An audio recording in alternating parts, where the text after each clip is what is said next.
The Burning Path, the 7th of the 7th, 2025. This is Rollstream. I'm RKDM. We have with us tonight Christina playing Lissa. Oh, are you playing Lissa tonight? I don't know. I assume you are. Yes. Yep. We have Avery playing Tsornyl. Yep. By process of elimination. By process of elimination. And Barry Tahira, you are playing the Emperor, Storm, the Great, the Powerful, the Magnificent, the Humble. Did we mention Humble?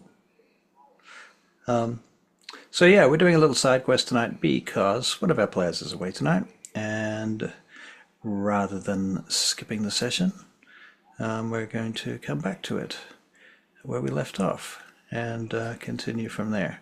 So in the meantime, we're going to cut to the great city of Dagdagiel in the Degian Imperium, whereupon Storm the Tabashi sits as emperor as of recent, and has discovered all sorts of fun things about Dagdagiel he didn't know, like, for example, they're in a stupid amount of debt to the Barakail, and various other issues that are going on. So I am going to let you guys set the scene because that'll be more fun. So why don't we start with Tsornyl this evening? Where and what are you doing? He's being really boring and doing paperwork. He has been like talking to people about the Performers Guild, and he is, well, basically replying to people he's sent missives to, inviting them to join, and Right. as well as going through applications of people who are applying to join, and filtering the wheat from the chaff. I have an idea for this scene, Yeah. whereupon you have been invited to come and sit through auditions. All right. And so you're perhaps sitting in a gallery with some other artists of your ilk that, are part of your team, so to speak, at this point. And you're watching various jugglers, mimes, acrobats, singers, dancers, performers, the jumping Jews of Jerusalem, all of the tropes. You've seen Blackadder. Yeah. And so these various performers come in, and you're sort of like having to choose who's actually got any talent here. And, actually, Yeah. probably most of them have probably quite talented because they got this far. Yeah. Although he's not just looking at how good they are, he's also trying to he's also looking for potential. Right. And what does a relationship with that person offer both of you? That too, but he's looking for people that. The thing is, one thing that he's looking for potential, like untapped potential specifically, because if he can help somebody get to that level, they owe him. And that's basically, it's like, Right. and even if it's not like, It sounds like Hollywood. well, basically it's like, it's not even that, it's like, it's, how do I put this? It's not so much transactional, it's just that if somebody feels indebted to you, then that's makes it easier to build up a loyal core following, sort of thing. It's adjacent to nepotism. Yeah. Okay, cool. All right, so have a think about that as a angle, and it might not just be singers and dancers and things. It could be other things too. Whatever you can dream up. Well, basically, he's specifically looking for people that fall under the aegis of performer, but not like other artists. Like, if they're not putting on a performance, he's like, no. He directs them back to the artist's guild. Right. Okay. I think you also discovered that there are some remarkably, extraordinarily untalented people that exist in Dagdagiel too, Oh, he knows. and some of them you have to sit through, unfortunately. But yes. Okay. So after a number of these rather terrible performances on this particular morning, I'm imagining at some point there's going to be a point where Emperor Storm's probably going to call you, but we'll see. Let's come back to that. let's cut to Christina, who has no doubt woken up with her dear beloved Stannis and gone about her day from there. Where do you think she is, and what do you think she's up to? She's with our patron with the baby dragon, catching up with the Okay, baby dragon, I see. because the baby dragon has grown into Right. a young. So she So, appears to you now when she's in town, so to speak. In fact, let us do this. Let's do this as a thing. Okay, so you've been going about your business when you receive a telepathic message from through the is it the necklace or the crystal ball? crystal ball. Through the crystal ball. That your patron wants to meet with you outside the city. She says you can bring your friends if you wish. In fact, it might even be a good idea. She wants to introduce Okay. you to Asteris, who has grown. We Asteris? nicknamed Astra. Astra, right. Asteris is the mother. Right. I know what I'm talking about. Astra is the baby. Yeah, we called her that so we wouldn't get the two mixed up. Asteris. Didn't help. They're too similar.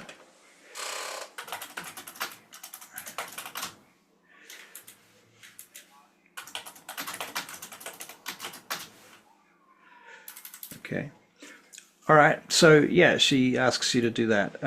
She says she pinpoints she shows you in your mind a location, and it's sort of like this like a dream of a drone shot that zooms out over the top of the city and swoops through to behind the city up into the mountains nearby.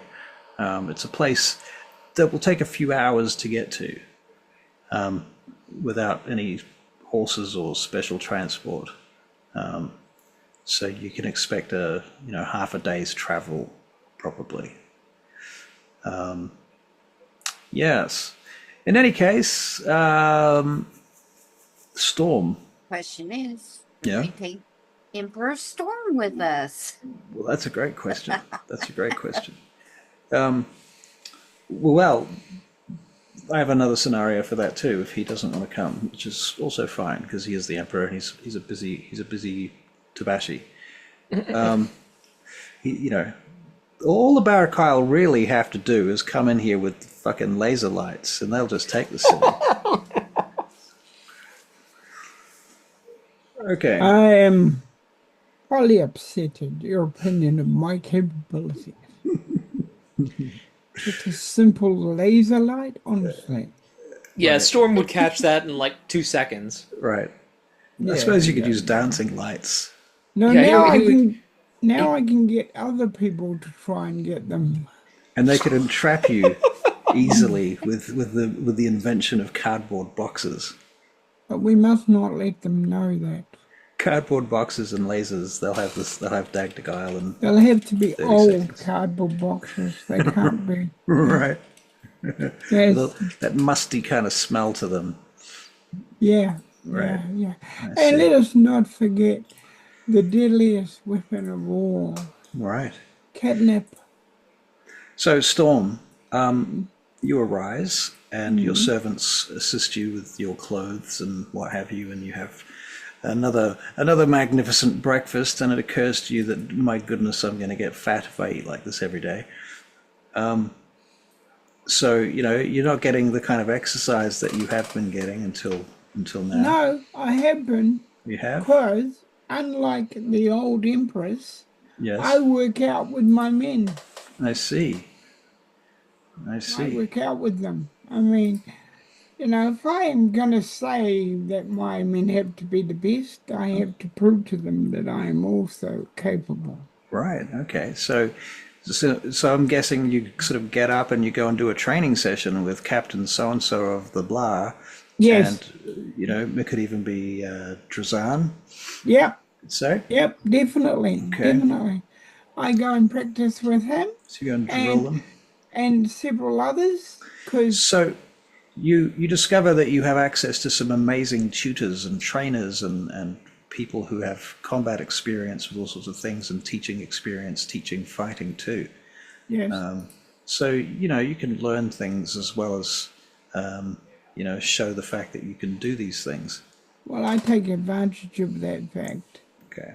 Well, we shall And include that in your next level up stats.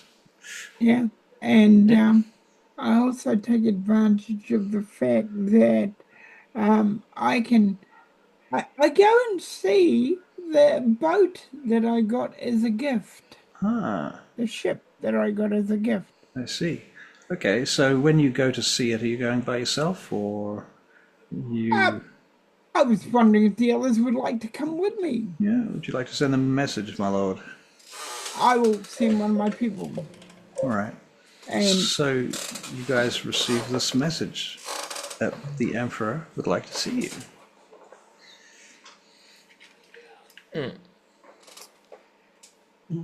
I would tell my people.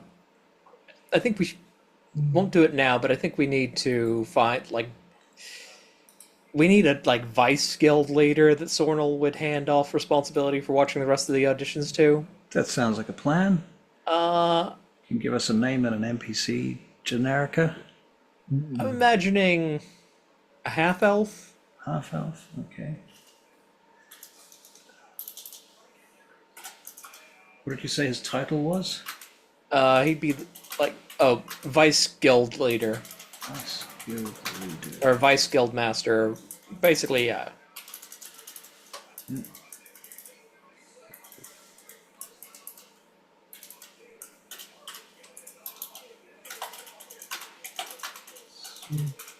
Okay. Half elf, you say? Yep, Okay. feels fitting. Do you have any ideas for a name? Leave that up to you. Okay, I'm sure you've got some names up your sleeve you could whip out. I do. But when you say it like that, it sounds dirty. Yeah, that wasn't an accident.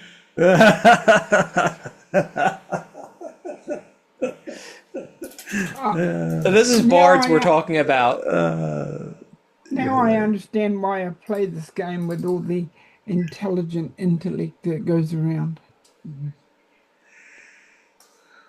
Oh, God, it's funny. Just this morning, I realized my character in a different game is the party himbo. Okay. What about Baravan?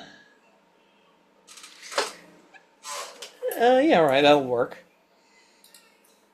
Or we could go with, I'll love to street you some.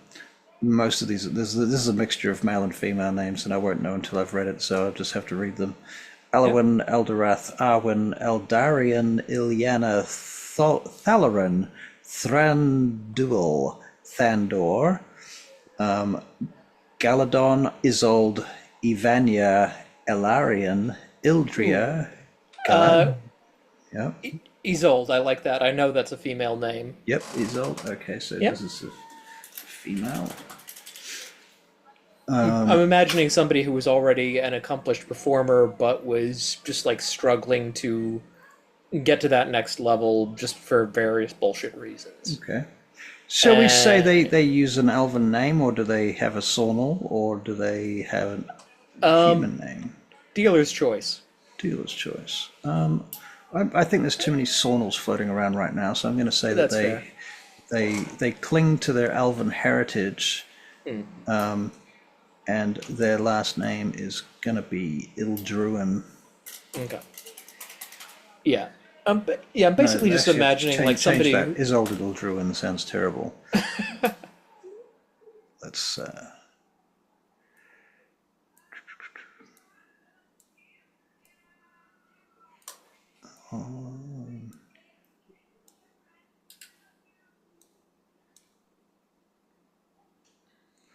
We'll make her a Mistralath.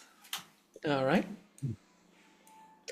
But yeah, so basically, I'm like imagining somebody who is like, there's no lack of actual talent. It's just got caught up in bullshit, and he's like, "No, I don't care about any of that bullshit. I just want to help you out because you deserve bet. You've worked hard enough that you're better than this." Fair. Okay. All right, so you hand off and you head over to the palace. If indeed your previous appointment wasn't already at the palace, or some part of the palace at least, on the fringes of it, perhaps, Possibly. within the district. In any case, you arrive at the palace and are brought forth before Emperor Storm, who stands resplendent in his throne room.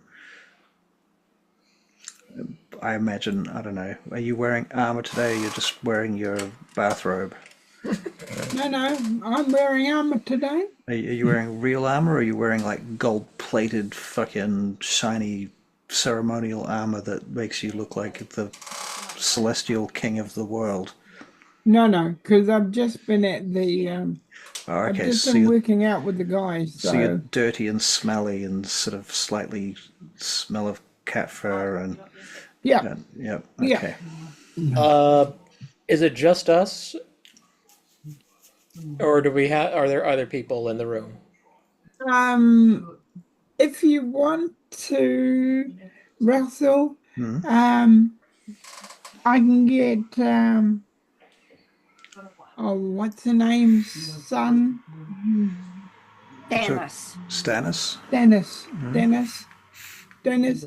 I've been working out with Stannis the pirate deal, the whole pirate deal we're trying to get across to them. Privateers. Yes.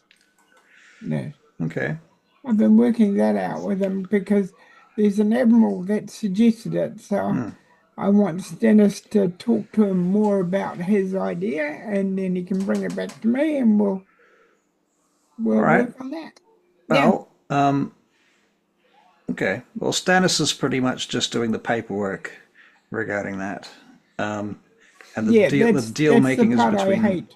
you and the admiral are making the decisions about how it's going to work. Okay. Okay. But Okay, Stannis yes. could certainly chime in with his 2 cents. Yeah. Oh yeah, definitely put in his 2 cents, but Yeah.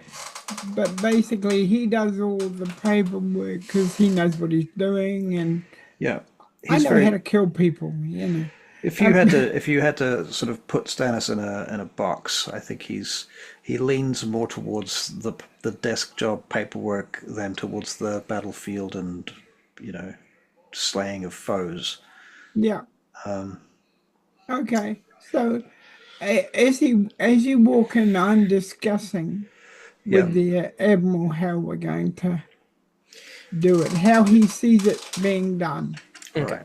Now, is it just the 3 of us in the room, or are there others? Stannis might be there. And yeah, that I'm including Stannis. Sorry. Okay, and And Lissa. some of the palace This is- guard might be there. Okay. I would have come in with Stannis. Okay. Okay.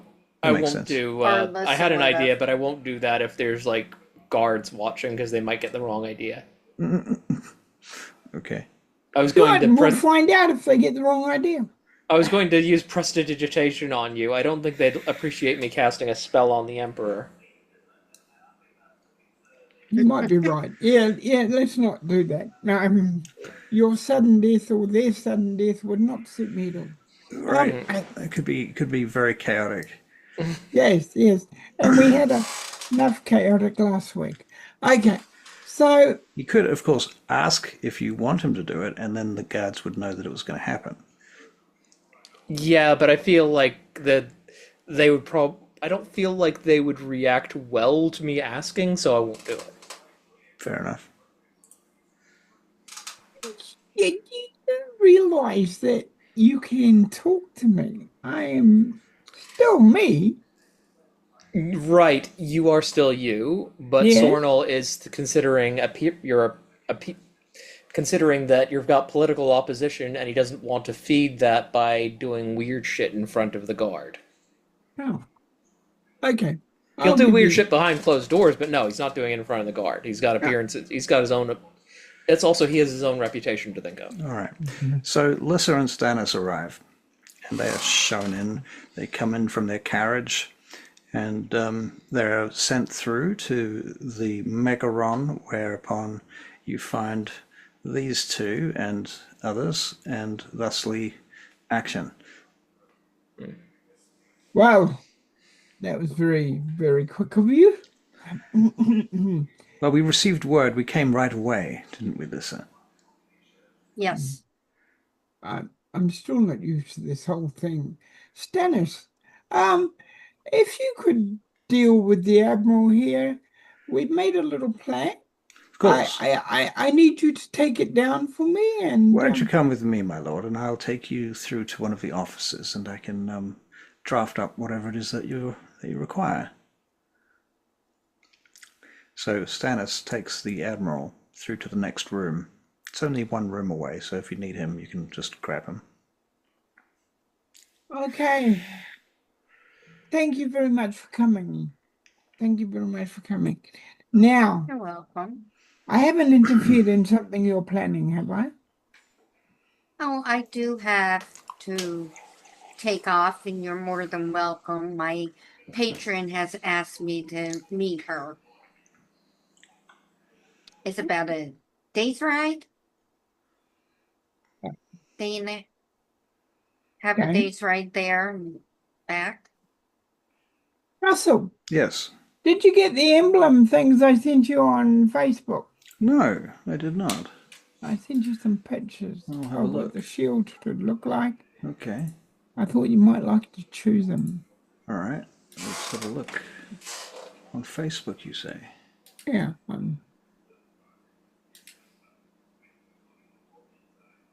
Where? They're not in my chat with you. They're not in there. Okay. No. I'll resend them. Unless you posted them on my page or something. Maybe check Rollstream. Like, could you have your Maybe. chat for Rollstream Could be. or RKDM? Yeah. Let's have a look. I definitely know they're in Chat GBT's library. Okay. No, I don't see anything here. Okay. You'll have to try again, sir, or email them to me. Might even be more accurate. Okay. But either way, All right. Anyway, what I wanted to talk to you about is I'm going to, apparently I got a ship as a gift. I'm going down to the what do they call it? To the wharf and see what it looks like and what it's capable of. did we say who it came from? I can't remember where it came from. I think it came from Zamradial.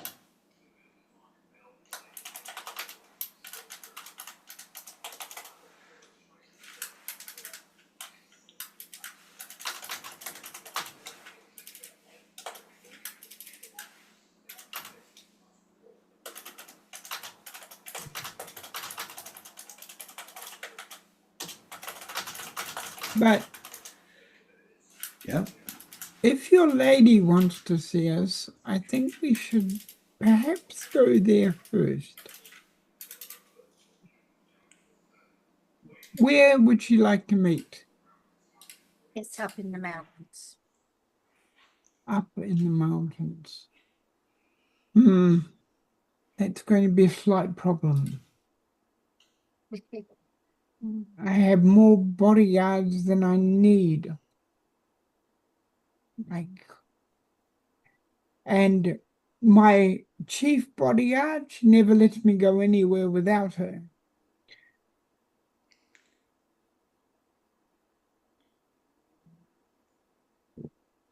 I suppose she only wants us, does she? Well, ideally, yes.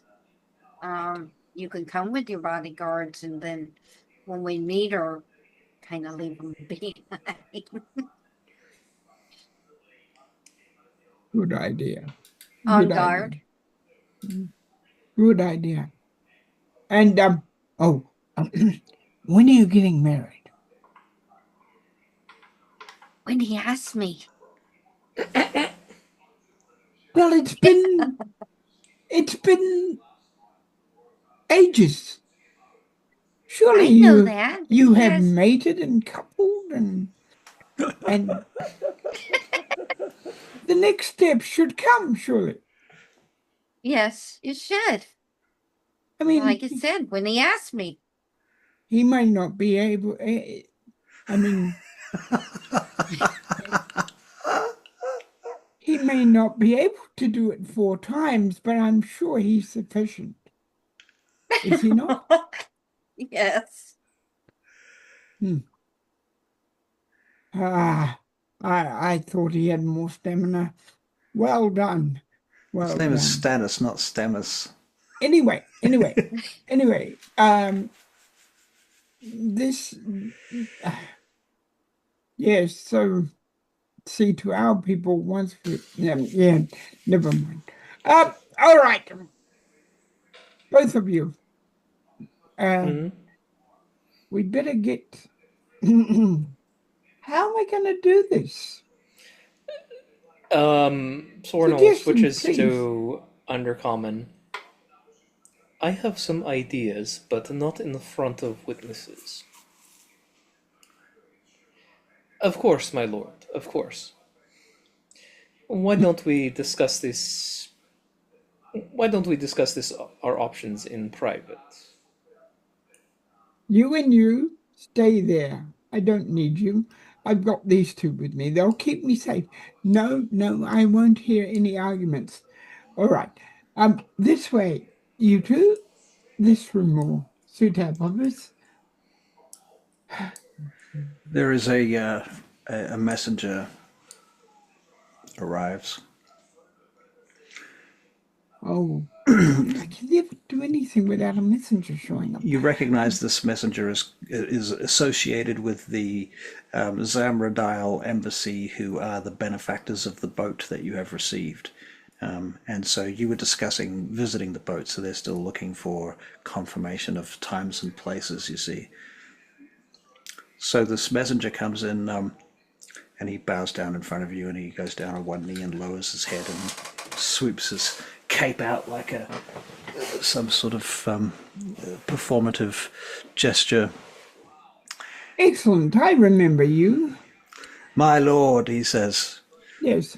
the masters of Zamradial ask only that you may confirm when it is that you may grace them with your presence, so that they may pass you this gift that they have brought from so far aloft. Give them my greatest apologies, but something desperate has come up. Of course, my lord, I shall. And I will be with them as soon as I can be, I promise you. Very well, I shall continue to keep them in correspondence. Good. Well done. And he withdraws. All right, you two, come on, into this room.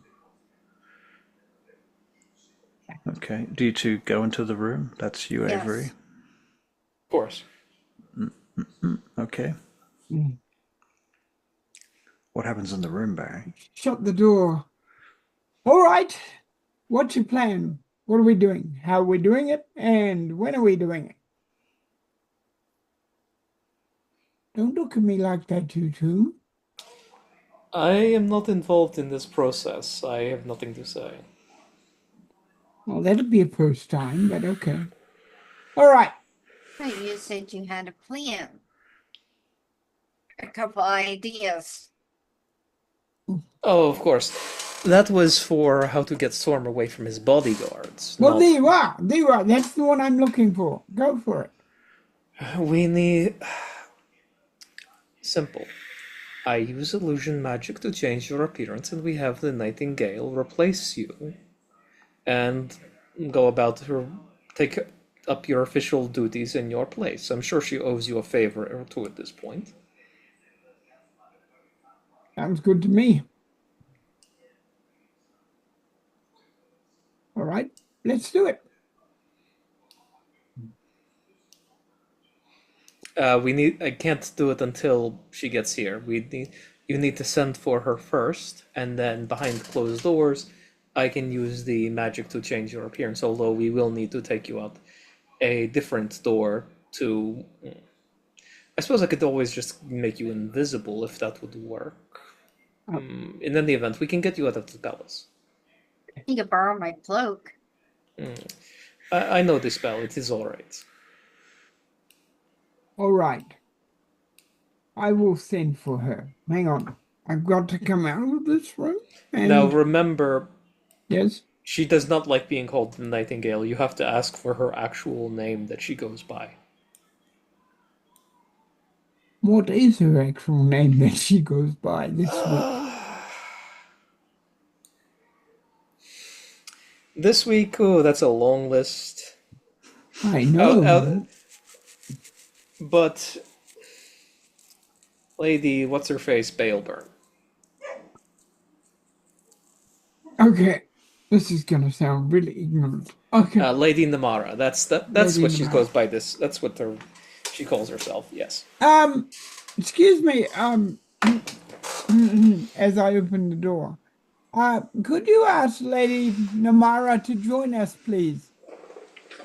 Okay, well, seeing as we don't have Lady Namara to play the role, and I'm not playing her, we are going to sidestep this Yep. some way or another. Yep. We just hand wave it and just cut to past that. All right, so long of the short is, we'll cut to you guys have exited the palace and you're on the road. That work? Yep. And I will mark off a spell slot for seeming. Lissa, can you make a perception check for me, please? Yes. And by the way, I'm not wearing anything posh. Okay. I'm dressed like me, like You're- I used to dress. Yeah, but you're covered in an illusion at the moment. You're wearing whatever Tsornyl put on you. Okay, all right. Oh, that's right. He's doing it. Yeah. Yeah. So basically, given Storm's height, I think the only reasonable option for race that wouldn't draw a massive amount of attention, the wrong sort of attention, would be I'd have to make you look like a Goliath. You're just too tall for anything else. I could make you an orc. I could make you an orc, but I don't think an orc would give us the right sort of attention. And basically, your gear doesn't look fundamentally different. I've just changed the colors to make it look more mundane. Okay, continue. Let's So go. you look like a Goliath bodyguard. Pretty much. Okay, cool. Okay. Cool. All right. So Lissa, what did you roll on perception? 23. Jesus. Okay. As you are heading out of the city, you have this sensation that feels like the presence of a dragon, but it's not a dragon. It's not your patron.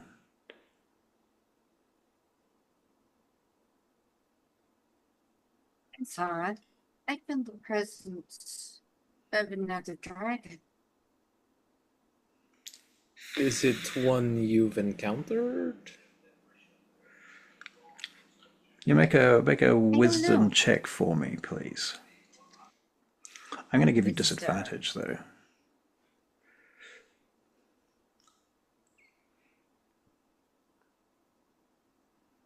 Disadvantage. 12. 12. Okay. There is something familiar about this presence, but you don't know what it is, and you don't know what type of dragon it is. And you can say that it's within like 50 miles of where you are, maybe even less, maybe 10 miles of where you are. That would put it within the Dragons. vicinity of the city. The dragon seems familiar.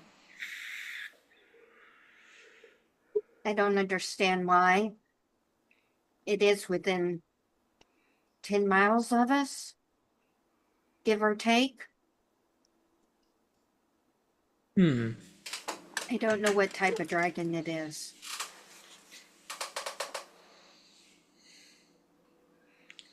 It Well- doesn't feel like a silver dragon.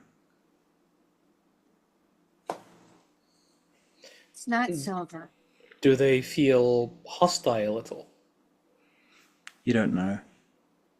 I don't know. Very well, then we shall be on our guards. All right. Very well. So, how are you traveling? Are you have horses or are you walking? Horses, Blackfire. Blackfire? Yep. Okay. I think horses. It's like And a very, very big horse for Storm.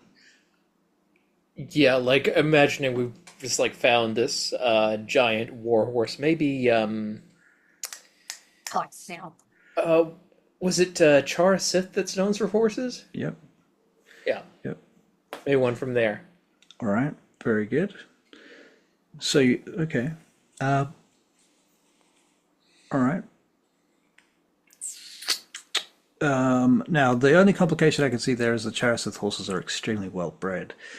So this Goliath raider riding a Charasithian warhorse might be a little bit strange, although it is the right size. That does make sense.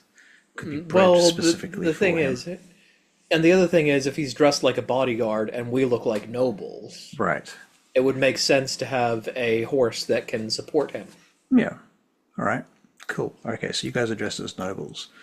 And All right. plus, Blackfire's very noble and very flamboyant. Right. Okay, so you're traveling out of the city, and as you're traveling out of the city, you're heading up past the necropolis, and you notice that there's frequently some sort of parade or ceremony going on up there. You know, people are dying all the time. It happens. So you can see this. You can make a perception check.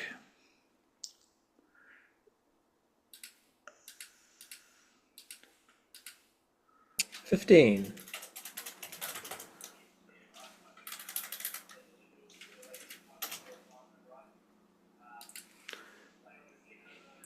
I suppose I 21. better roll for you, hadn't I, Barry? Better Yeah. get your character out.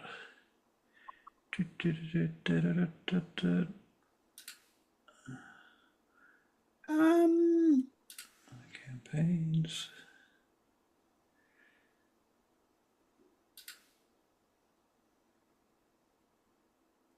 I haven't set up the character. Lissa, Yes. does she specifically want me to come, or? She would like my friends to come. Okay. Because I'm a bit worried about this dragon being around. Where's Tsornyl? Deactivate. Well, remember, my crystal ball will let us know if it gets closer. Okay.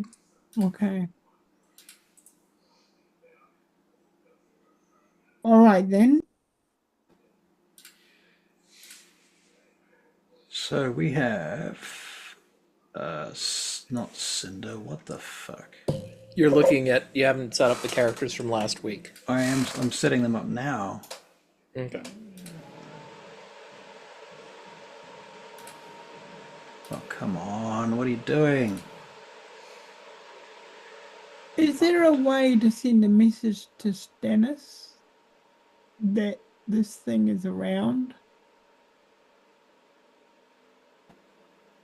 Do you have a way?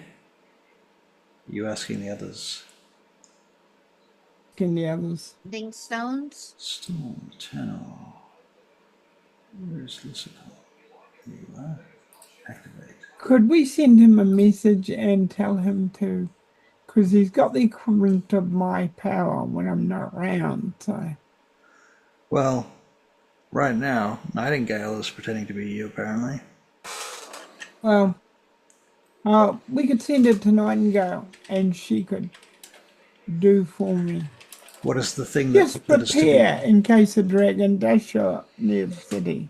Okay. I mean, oh yeah, I could send her a message through my book. Okay. Okay, if you do that, I'd appreciate it.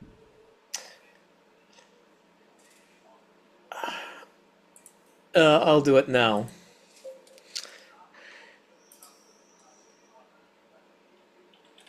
Okay, so there's a 10 on perception anyway there for Storm. So we had a 22 for Lissa, was it? 21. 21? 15 for me. 15? Okay. All right, well, you two recognize the house that seems to have recently had a death, and it looks like House Torvanus, who was headed by Lord Ulrich Torvanus. These are, at this point, you've never had any evidence of them being involved with the Barrackyle.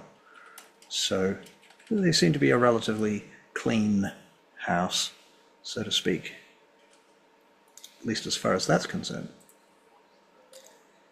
And for your information, Barry, they have various sons and daughters involved in the Wyvernclad. Okay. Okay. You see their parade heading through the cemetery and, through the necropolis along the edge of the gorge. Horses and floats and things, and people in mourning. Professional mourners. Okay. Anyhow, they split off to the side and start heading off to the necropolis, and presumably you're not going to the necropolis, so you skirt around it. Yes, I do. All right. But I take note that they are in mourning, and I will send them something appropriate when I get back, if I get back. Fair enough. Fair enough. Okay. We're the Emperor Storm. So we'll protect you.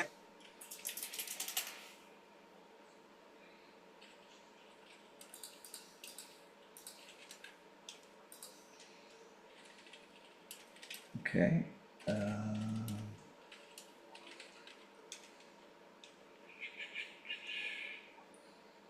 All right, so you continue on up the road, and as you are getting to the top of the rise, I will get a perception check from everyone, please.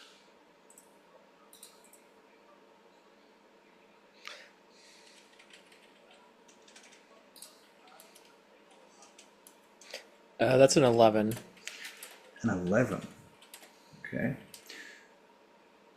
Barry, perception for you, Mrs. Storm. That is a natural 1 for a 6. Storm, you get a smell of something, but Yes, it's completely distracting. Lissa? 26. 26. Lissa, you see, in fact, you hear movement up ahead on the corner of this road that cuts through this gorge around to the next valley as you're heading up to the mountains. So you're already a couple of 100 feet above sea level by now. And you can see back to Dagdagiel behind you, and you can see the battlements and towers and what have you back there. And you can see the sea out in the distance and the port over to the side. But closer, you can see the necropolis now behind you and below you. And ahead of you, the road rises up to this kind of V cut between where the road cuts through the top of the hill. And you hear something like shuffling, kind of echoes from up there. I hear noise up ahead. Kind of shuffling noise. Shuffling? Where do you Yes. hear the noise? Up around the corner. Mm. Up around the bend. A moment. And I call out my familiar. Okay. and I send it up into the air to Scout. basically, pretty much, yeah, scout. Okay. So what's the range on this thing? It's like 120 feet or something? Well, the familiar can go further, but I can Right. telepathically communicate with it within 100 feet, I think. 100 feet. Okay. Okay, so it leaves your radius in order to head up to this place. And you see it sort of circle around up there, I suppose. It's not invisible or anything. No, but basically it just looks like a bird. Just looks like a bird. Okay. All right. Can you make a deception check for your familiar? The familiar's making a deception check. Yeah. Or a stealth check. Okay, stealth is better, so this is plus, it gets +3. 14. Okay. Hold the line. Okay. All right. The bird comes back, and I presume it can telepathically send you images Yeah, once it's within range. when it's within range. Okay. So it plays back the recording Okay. of what it saw from up on the hill, and there appears to be a group of ragtag-looking bandits hanging back there, just waiting for some happy-go-lucky travelers to wander through their little neck of the woods, whereupon they can spring their evil plans. Ooh, okay, I've got the perfect response for this. How far away are they? About 200 feet. There are a group of bandits up ahead around the corner. They seem to be wanting to wait in the ambush for us. At How this many? point, yeah. Your familiar saw about 5 of them.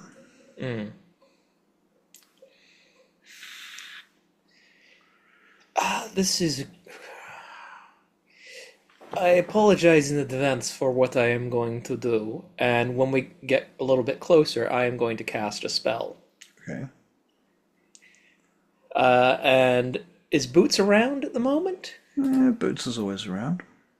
Boots, do you want to play with some bandits? Play with bandits? Play with their blood. We shall see.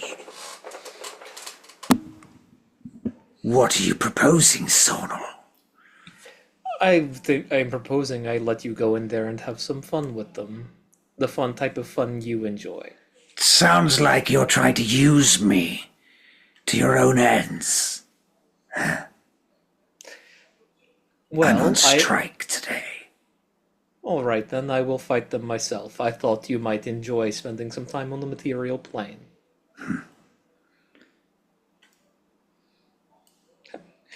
Suit yourself. I have an edict to follow. Oh, that's new. It's not new. You just never asked about it. How would I know if you never told me? That's not my concern. And what is this edict? I must not let myself be seen. That's never stopped you when I summoned you before. Yes, well, I've been thinking about it. All right, then. Have it your way. I will take care of this myself. Okay. Never mind then. I will use different option. Can I get an initiative check from everyone, please? Ooh, nat 20 for 24. Ooh. Ooh, indeed.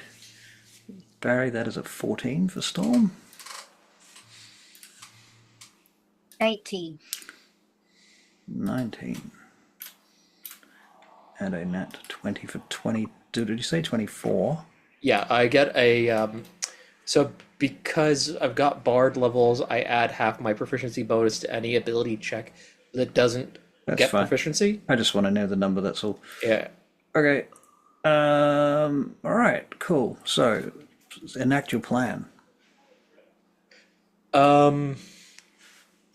So I don't think we want the horses to get involved in this, and Tsornyl will stop and tie up his horse and So, do you guys stop and tie up your horses too? Yes. Yep. okay. So Yes. Tsornyl's not super stealthy, so he's going to I think he's going to guidance himself before he tries to hide and move closer. Okay. And he does tell the others his plan. I will use fairy fire on them to hopefully we can get all of them.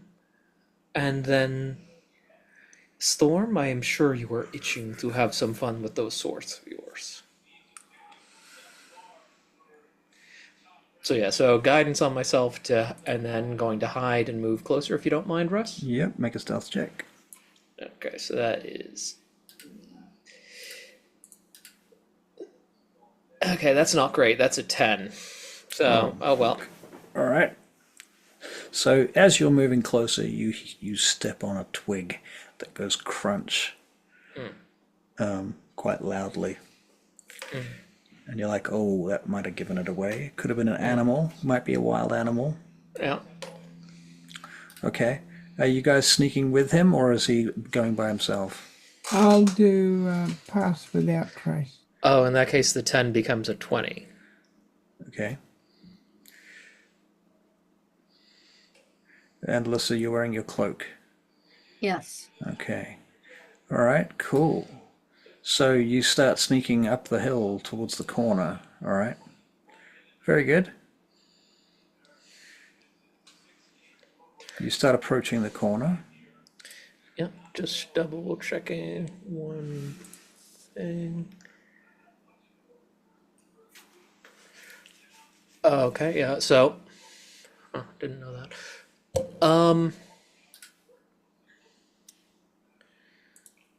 Okay, so basically, I am going to.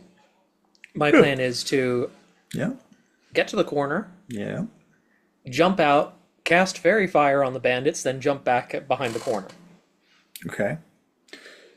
So, all right. So to be a little bit more clear, what you saw through the familiar's eyes, around the corner, you can see that there is 2 hidden on one side and 3 hidden on the other side of the pathway that cuts through there. Okay.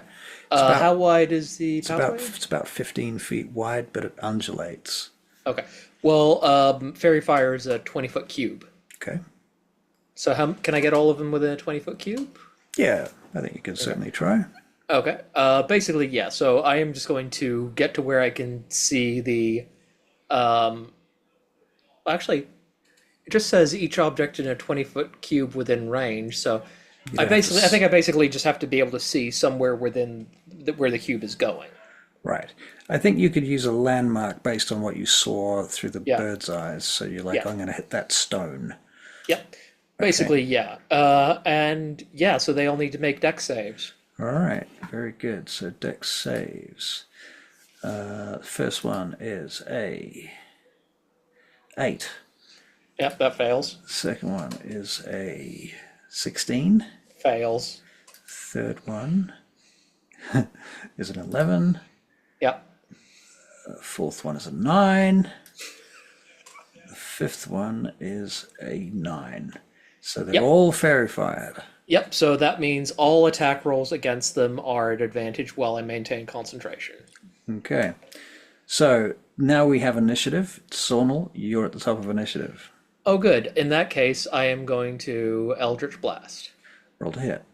Okay, so. We have an A through to D. E. A through E. Basically, whichever I've got the clearest line of fire on. I'm going to give you B then. Okay, so basic first attack on B is a 28 to hit. Yeah, okay. So the first beam does 12 points of force damage. Okay. Second beam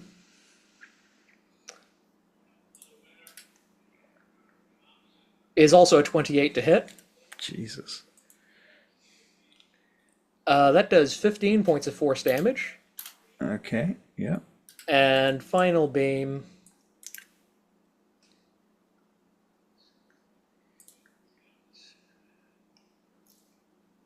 also a 28 to hit. What? Okay. That one only does 6 points of force damage, and then I duck back into full cover. Okay, so that bandit is bloodied. And it is his turn, and you've ducked into cover. Yep. So I've used all my movement running back to the others. All right, so you've run back to them. Well, I haven't dashed, but basically, like, I've run away from the corner and got into cover. So I'm not hiding, but I am, like, if there's undulations, I've ducked out of so they don't have a clear line of fire on me straight away. Okay, so the one that you just attacked, he is going to move from his hiding position. He's going to take out his, what has he got? He's going to use a crossbow. He's going to move with the crossbow. He's going to fire it. Then he's going to drop it. Then he's going to attack you with a scimitar as he moves towards you. How much movement does he have? 30 Because, feet. because I wasn't right. I was more than 5 feet from him. Does he have enough movement to get to me? Is what I'm saying. Well, he has enough movement to fire a crossbow at you. Oh, that's fair. And then he has enough movement to drop it and continue towards you. Fair. I mean, how far do you think you could have moved from that position? Well, I mean, I only got 30 feet, but he had to be more than 5 feet away from me. Yes. Yeah, he would have been like 15 feet away from you when you Okay, cast so the he's- spell. Yeah, so he's probably like, he can probably get, 45? yeah, it's probably would have been like 45 feet from me. Right, okay. So with that in mind, crossbow attack is a 24. Yeah, that'll hit. Okay. That does 9 points of damage. He drops the crossbow and begins running towards you, but he does not get to you, but he does draw his scimitar. Yeah, okay. And con save. Phew. Okay, Fairy Fire is still up. Yep. Okay, Lissa, it is your turn. I want to have a little fun with the bandits. I want to cast the draconic spirit. Okay. Okay.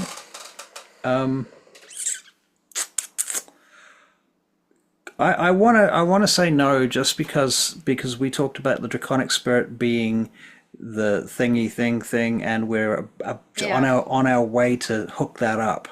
Does it make sense? Okay. So I don't want to. It would be a little incongruous Okay. unless you really want to do it. Because I'm not going to stop you because you've got it as a spell. It's only fair. I got magic missile. Magic missiles. All right. Yeah. Hit me with your magic missiles then. Let's divide them up. You got 5 of 5 enemies. One of them's been hit. How many can she see from where she is? Because I ran out and then ran back. Good question. You will have to make contact with them to do this. So you're going to have to move at least 30 feet to get into their. I'll say at least 20 feet to be able to see any of them. You can. The one that's attacking Tsornyl, actually, you can see him a little bit further back. You can see him from 30 feet. And I guess I'll get him. Okay. That's without moving. You could move forward and maybe see more of them. Maybe. Yeah, I can move Okay. about 20 feet. Okay. All right. So you move forward 20 feet. Do you fire a missile first, or do you? Because you can see one guy.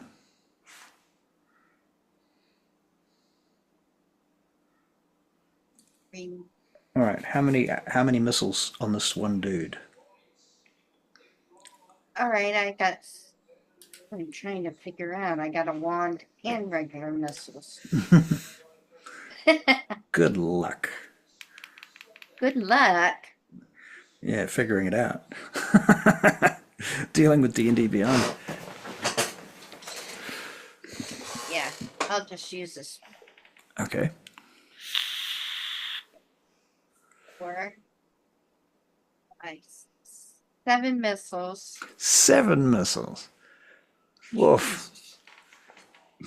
And I, Okay. after the first, can I see 2 of them? You can make a perception check.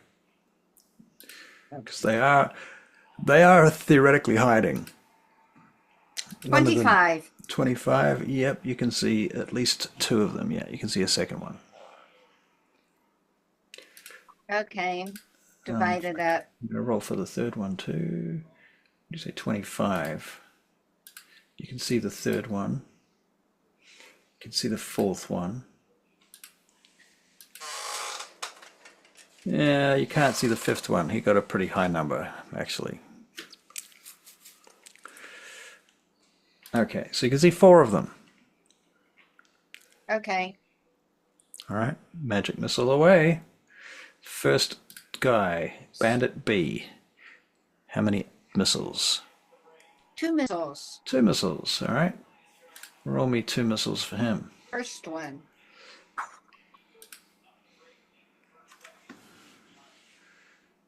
5. 1 missile. 5 damage. Okay, next missile. And 4. 4. Okay, so it's 9 altogether on him. He's still alive. Do you want to continue on him, or are you going to change targets?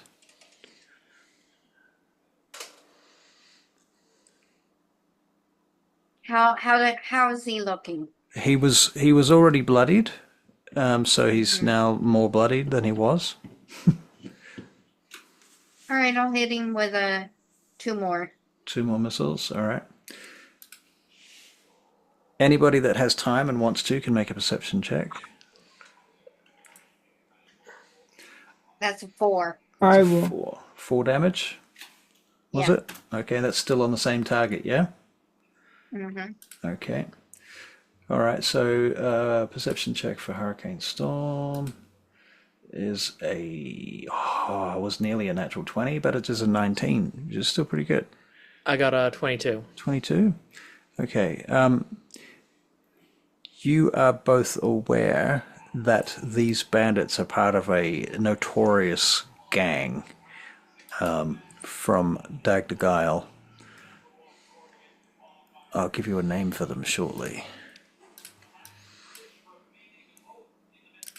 But anyway, okay, that's the main point. Moving on. So Lissa, have you got more missiles? Have you finished your missiles?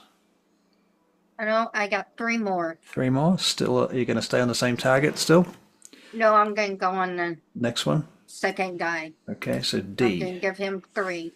All right, bring it. Give me 3 missiles. 7. 7. Yep, next. Is that all of them, or is that one of them? That's all of them. That's all of them. Okay, cool. All right, cool. Bandit D leaves his position. He comes out, and now he can see 2 of you. So he can see Tsornyl, and he can see Throw Lissa. my hood back up. Okay, so Throw my That hood is back an up. that is an action though. not a free action? Never mind then. No, it's an action. That's an it's action. a full action. Yeah. Okay, to actually draw the hood and make it Yeah, invisible. yeah, yeah. Like to go invisible is a full action. Okay, so you probably have to draw the hood and say something. Well, she just attacked, so that would drop invisibility. Right, true. Yeah. Yeah, I'm just sort of trying to justify why it's an action. That's all. It's like you'd have to say something, like do something, like it's pulling kinda the hood like- up.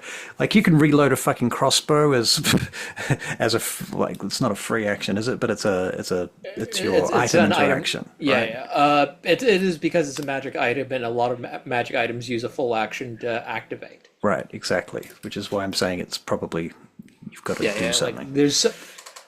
Yeah, that's fair.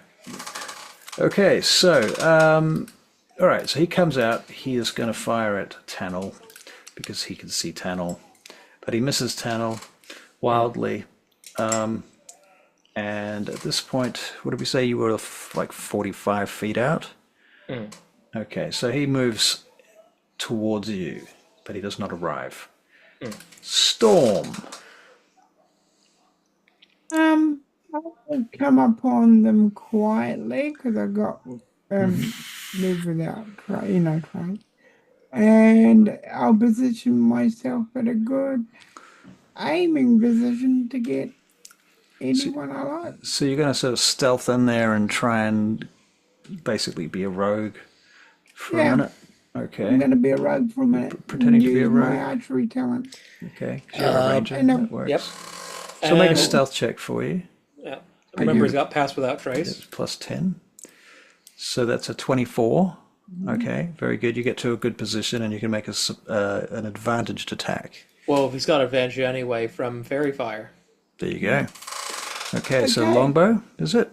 Yep. Any spells there? Any hunter's marks? Anything like that? Hunter's mark. Oh, hunter's mark. Got to keep up the practice. Keep up the practice. Okay, so Okay. it's a plus 10 to hit. It has advantage. So the first attack was a 19. The second roll was a 15. So we'll go with a 19, I expect. That hits.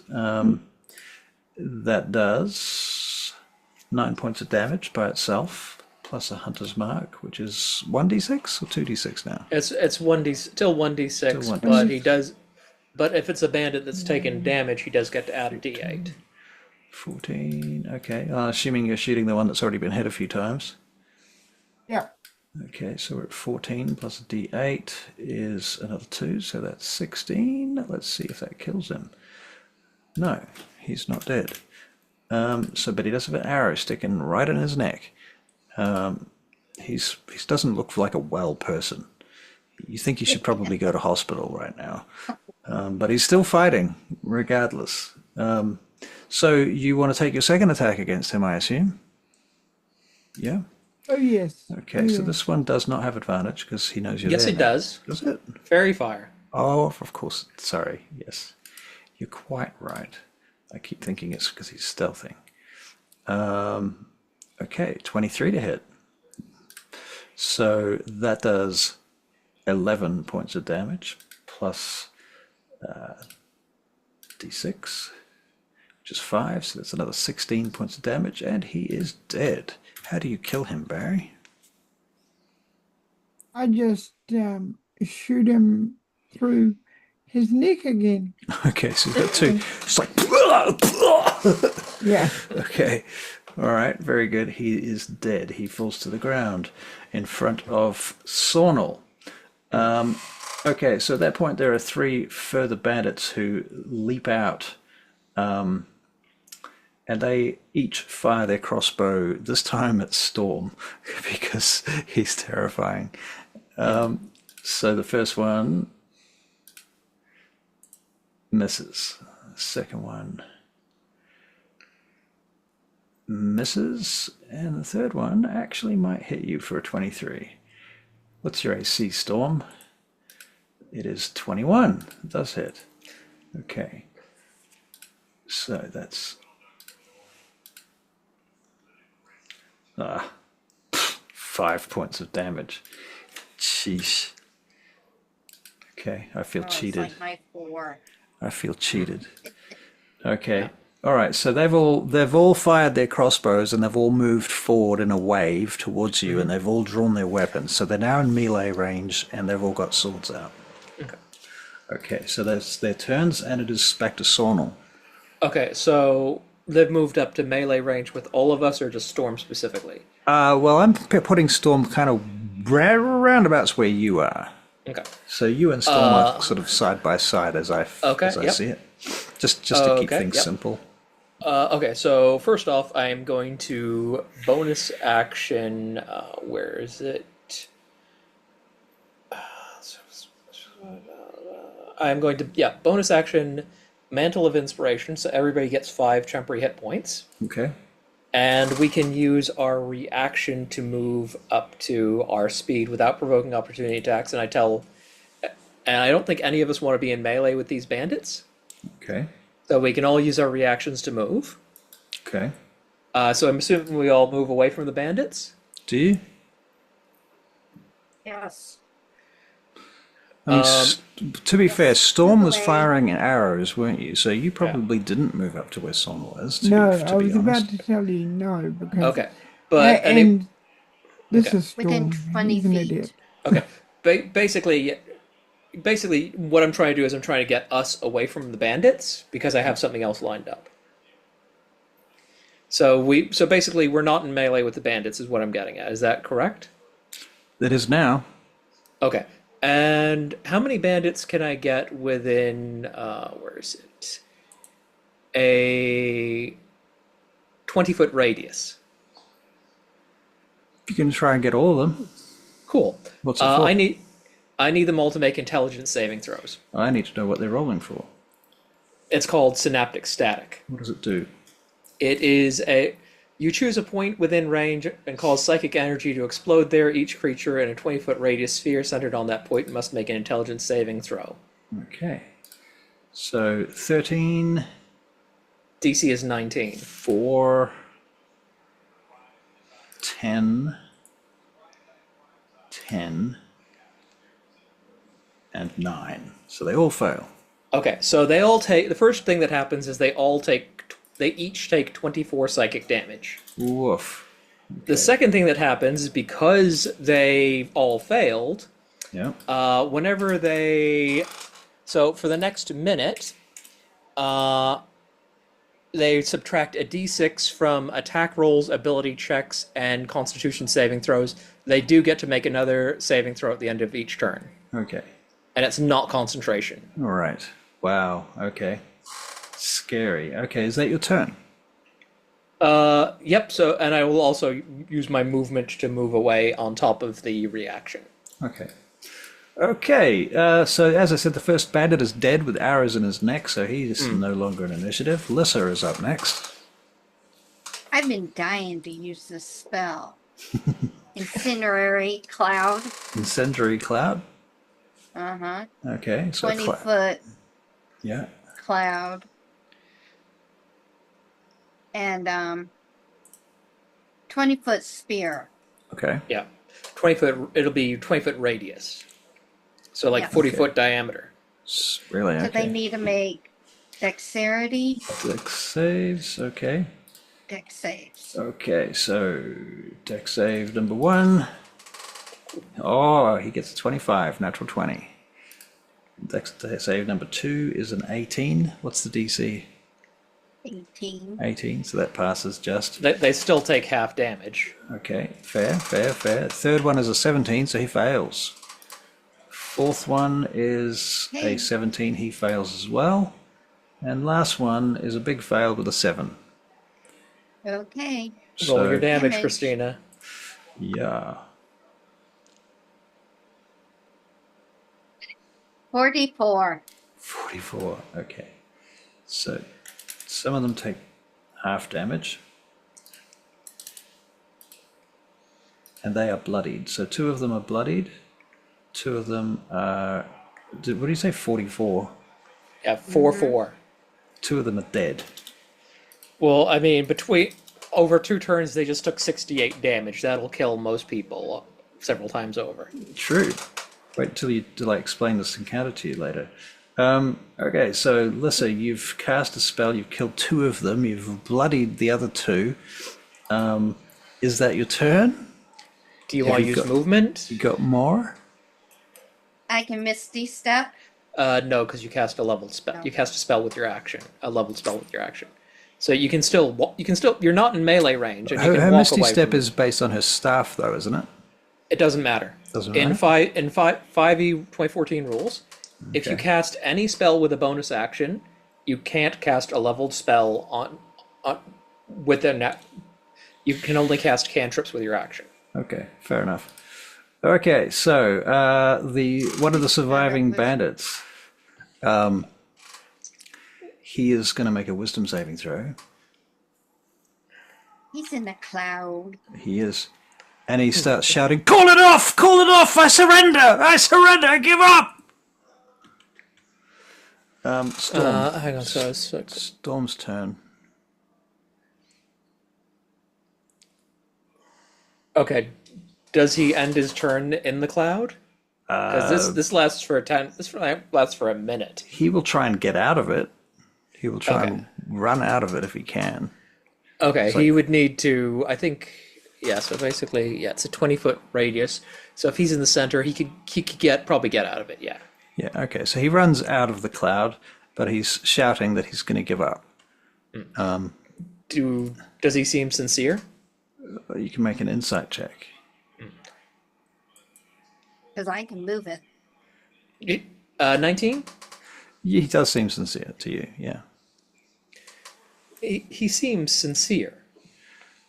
Okay, so it's Storm's turn. Sound. Muted Barry. What am I facing? What are you facing? You're facing one guy whose hair's on fire, basically from a cloud of flame, who is asking to surrender, and the other guy who hasn't had a turn yet. So this is all happening together at the same time. The other guy has also been caught in the flame. So he, and three of them are dead out of 5. And the 2 that remain, one of them's trying to surrender, and one of them hasn't had a turn or a chance to surrender yet. He might, or he might not. You don't know. You could shoot him anyway, just in case. Just saying. Can't hear you. I take my swords out and prepare for the other guy that hasn't surrendered yet. Okay, so you're going to hold an action? Yes, I'm going to hold an So action. if he does not surrender, you're going to attack him. Yeah, and I've got Hunter's Mark, move Hunter's Mark on him too. Okay, so you bonus action, move Hunter's Mark to him, and then you hold an action. I assume you Yeah. can do that in one turn. Yeah, it's an action. So he's readying an action with his action. Yeah. The only thing is, he probably wants to use his bow because if he runs up to him with his swords, he'd be in the burny, fiery cloud, That is true. He is in a burny, fiery cloud. and you can't And it's move heavy. and attack. Yeah, you can't move and attack with a held action. It's one or the other. Right. Held actions are a bit tricky. Yeah. Okay, And you only get one attack with a held action, don't you? True, but the thing is, with Hunter's, he could still get his extra D8, and he'd have advantage. So, and he'd still do a pretty good amount of damage. okay. I'll just put the bow at a ready moment. All right, so you're just holding the bow on him. Yeah. Okay.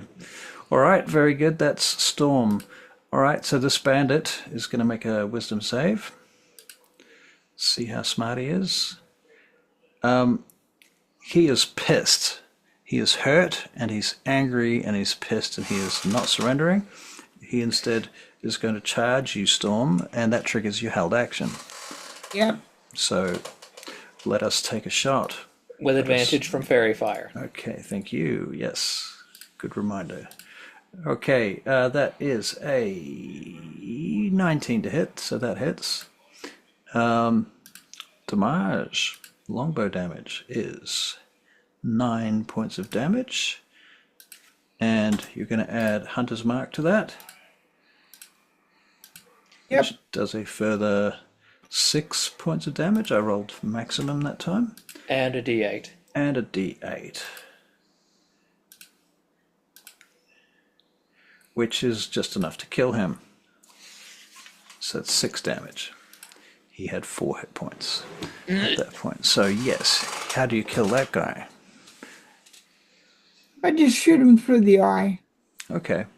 All right, so he just sort of twists on his heel and falls to the floor without I a will word. be right back. Just give me one moment. And it's your turn too, Tsornyl. Coming up. So basically, Just unless Barry has anything else. Just double Do I check. still look like Goliath? Yes. yes. Yeah. Do you move or anything at the end of your turn? No. Just ready for the next turn. Yeah. Okay. All right. Yes, Tsornyl, your turn. Sorry. Okay.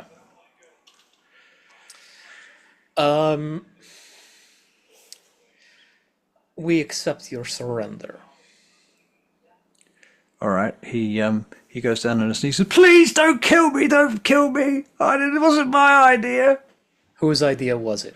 He points to one of the dead guys behind him. It's him. It's all him. And who was he? Jaxus! Should I know that name? You can make a history check. 22. A somewhat famous bandit from who's been plaguing the outlands and around the city for a while now, last few months, raiding farms, stealing people's shit, wagons, that kind of stuff. It seems we have taken out a rather notorious bandit. With the 22, do I know if there's a bounty on him? There's definitely a bounty on him, yeah.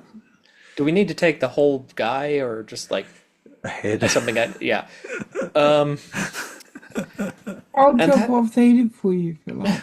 Oh, thank you. Once the cloud is no longer an issue, I wouldn't want you to get singed. So you're out of combat. I can move the cloud. Oh, yeah. Nice. Okay. I chop his head off like I'm chopping a steak. Okay. The dead bandit, not the surrendered one. Right. So you like stick your foot on his shoulder while you're talking to Tsornyl and hack his head off while you're having a conversation. Yeah. Okay. Now, tell me, were you waiting for anyone particular, or were we just the first ones you came across? No, you were the first ones. We thought you might have come up from that funeral that was going down over there, the procession. No, we have other plans. What are you going to do? Will you let me go? I'll never do anything again. I promise. Does he actually, like, how sincere does he seem? You can make another insight check. That's a 30. He believes that he will never do anything like this again. What do you say? And I look at the others.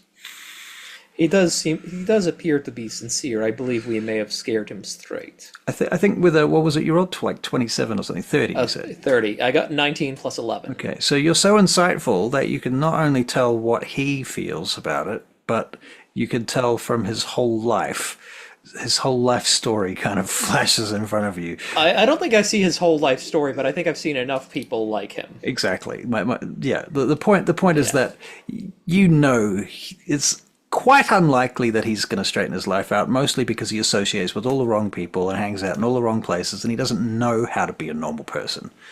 It's not even his fault. He's just this is how he was raised, what he became.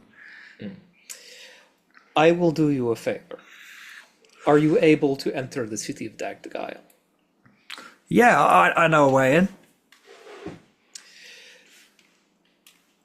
I reach into my doublet and I pull out, like, it's not a business card, but something approximating a business card. Okay. Go to this address, present yourself. I will give you legitimate work. Oh, all right. Yeah. Okay. I'll do that. Do you don't have any healing potions, do you? I'm in a lot of pain. He casts a wary eye over at Lissa for a moment. Don't even think about it.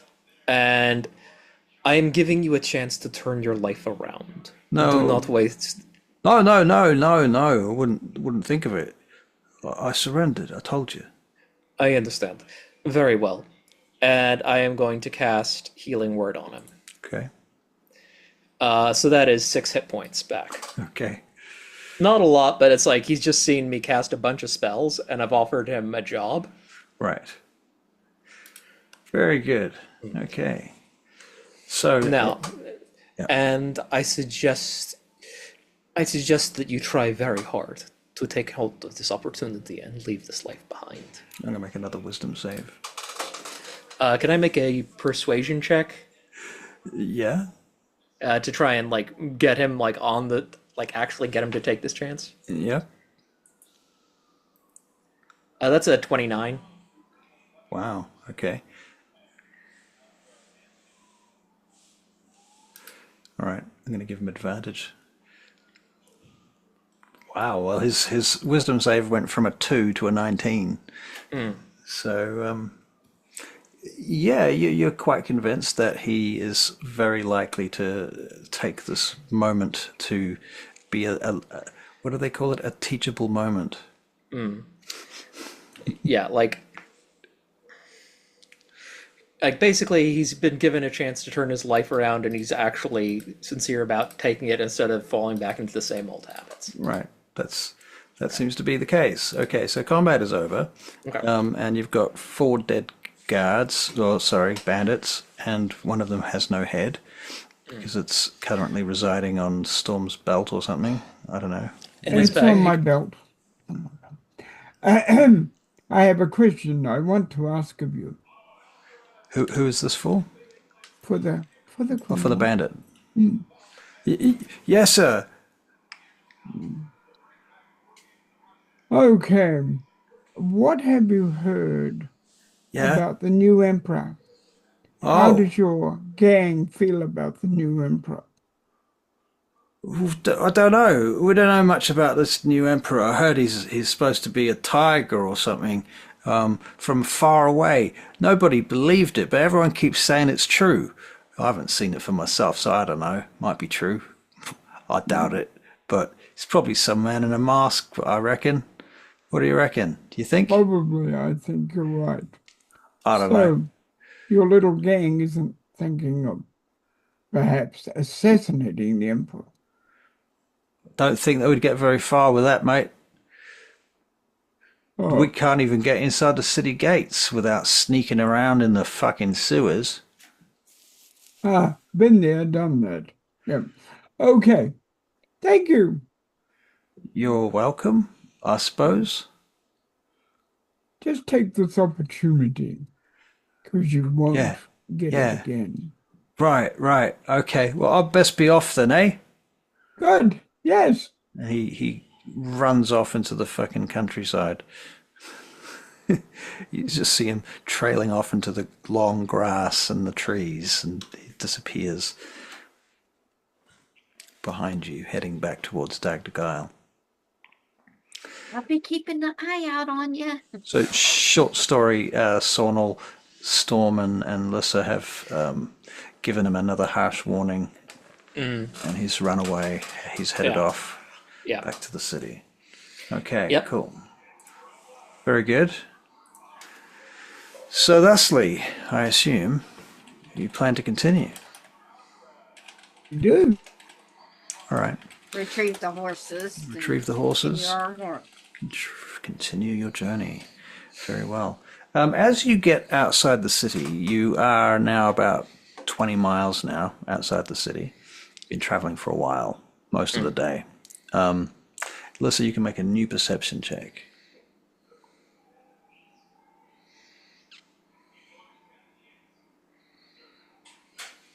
26. There came a point on the journey just after you fought the bandits, a little while after that, maybe an hour after that, where that sense that you had of that dragon has disappeared, like it's just gone away. Like maybe you've moved outside of its range or something.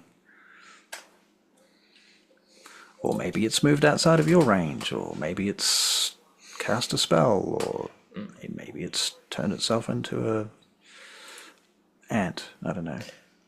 Would we have had a chance to get a short rest if we've been traveling for this long? Yeah. Okay, cool. That dragon I mentioned, I don't sense it anymore. I don't think you have anything to worry about. For now. And that is good to know. Yes, nothing to worry about for now.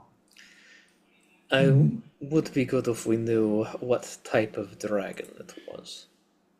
It would. That could not sense of what a type of dragon it was.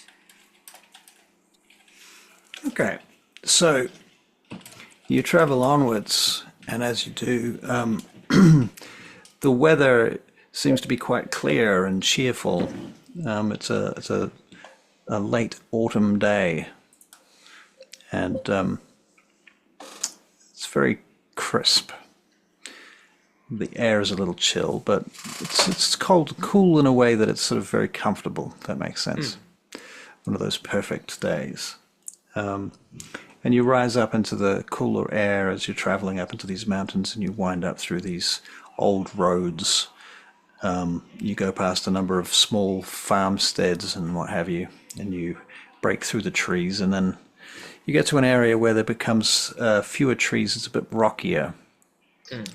And you can make perception checks.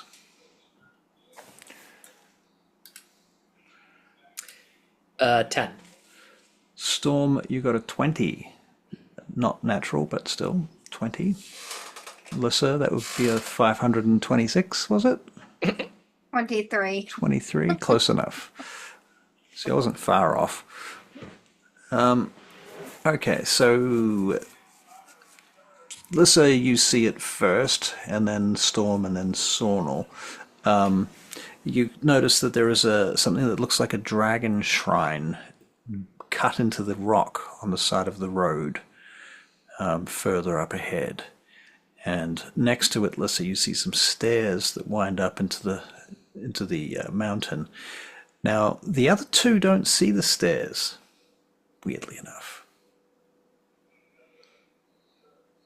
Just you. You see that up ahead. I mean, all we see is the shrine, right? Yeah. The shrine? Oh, the stairs next to the shrine, going up. What's stairs? There are stairs there. What stairs? Yeah. Do you approach? Yes. Okay. And once you get within about 10 feet of the shrine, you both sort of like, how did I miss that? There are stairs here. What? Strange. I've really got to stop drinking that stuff. Which stuff were you drinking? He drank all the dragon's breath, didn't he? All Oh of it. no, it's like Tsornyl named it something in a language.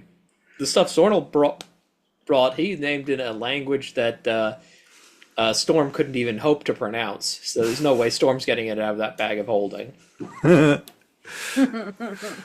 he was drinking something. Oh, Yeah. he probably, it's like that. He was drinking a bottle of whoop ass from Amproteus. Whoop ass. You're the one who came up with that, Ross. Yes. Did I mean it though?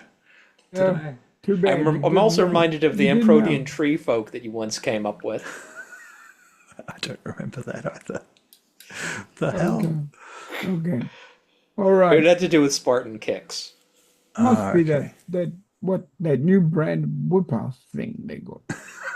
All right. It's pronounced whoopash, not whoopass. Pardon me. It's pronounced whoopash. Whip-ass.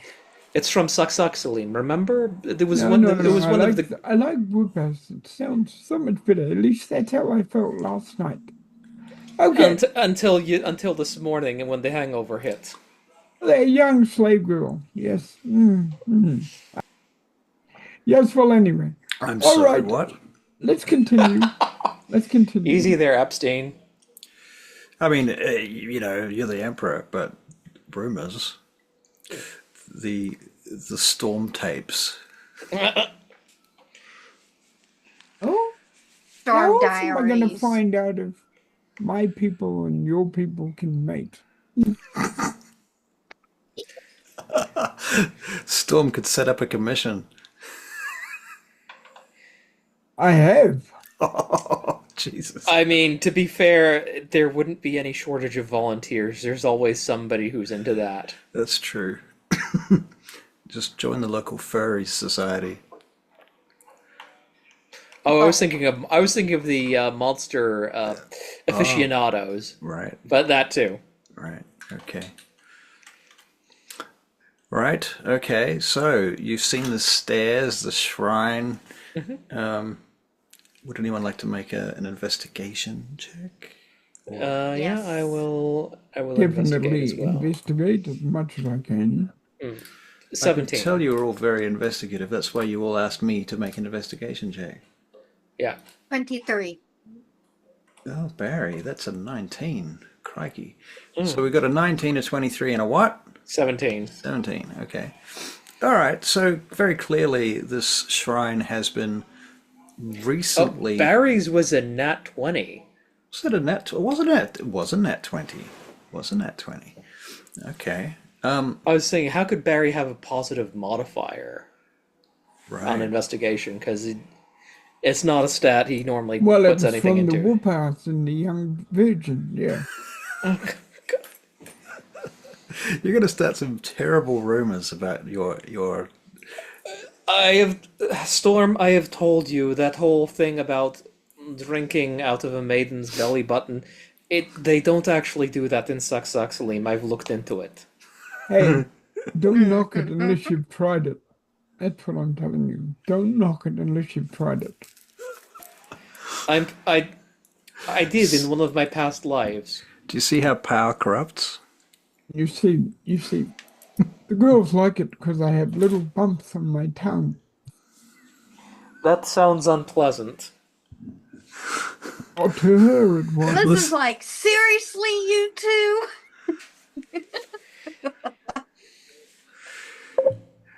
Lissa also. Sorry, Lissa, sorry, I forgot you were here. You're standing at a draconic shrine, which you've recognized as being a draconic shrine, that clearly has great reverence, and also Lissa has great reverence for this shrine because it's draconic. And you guys are discussing eating shit out of belly buttons. Jesus Christ. He started it. All right. I was trying to make it more PG, not less. Thousands would believe you. All right, so what do you do? Lissa, you should go Inspect first, I the think. shrine. Yeah, you Okay. should go first. So, Barry, because you did roll a natural 20 on your perception check, you are aware of two things. One is that you see some footprints around the place. They look like quite light footprints, very recent. Two sets of footprints. They both look like they're humanoid. One is slightly bigger than the other, although neither of them are big footprints. They're both fairly light. The other thing you notice is that the shrine is very clean, and there are offerings that look fresh. I'd point this out to my companions. What do you What think? type of offerings? The offerings include flowers and other fresh produce.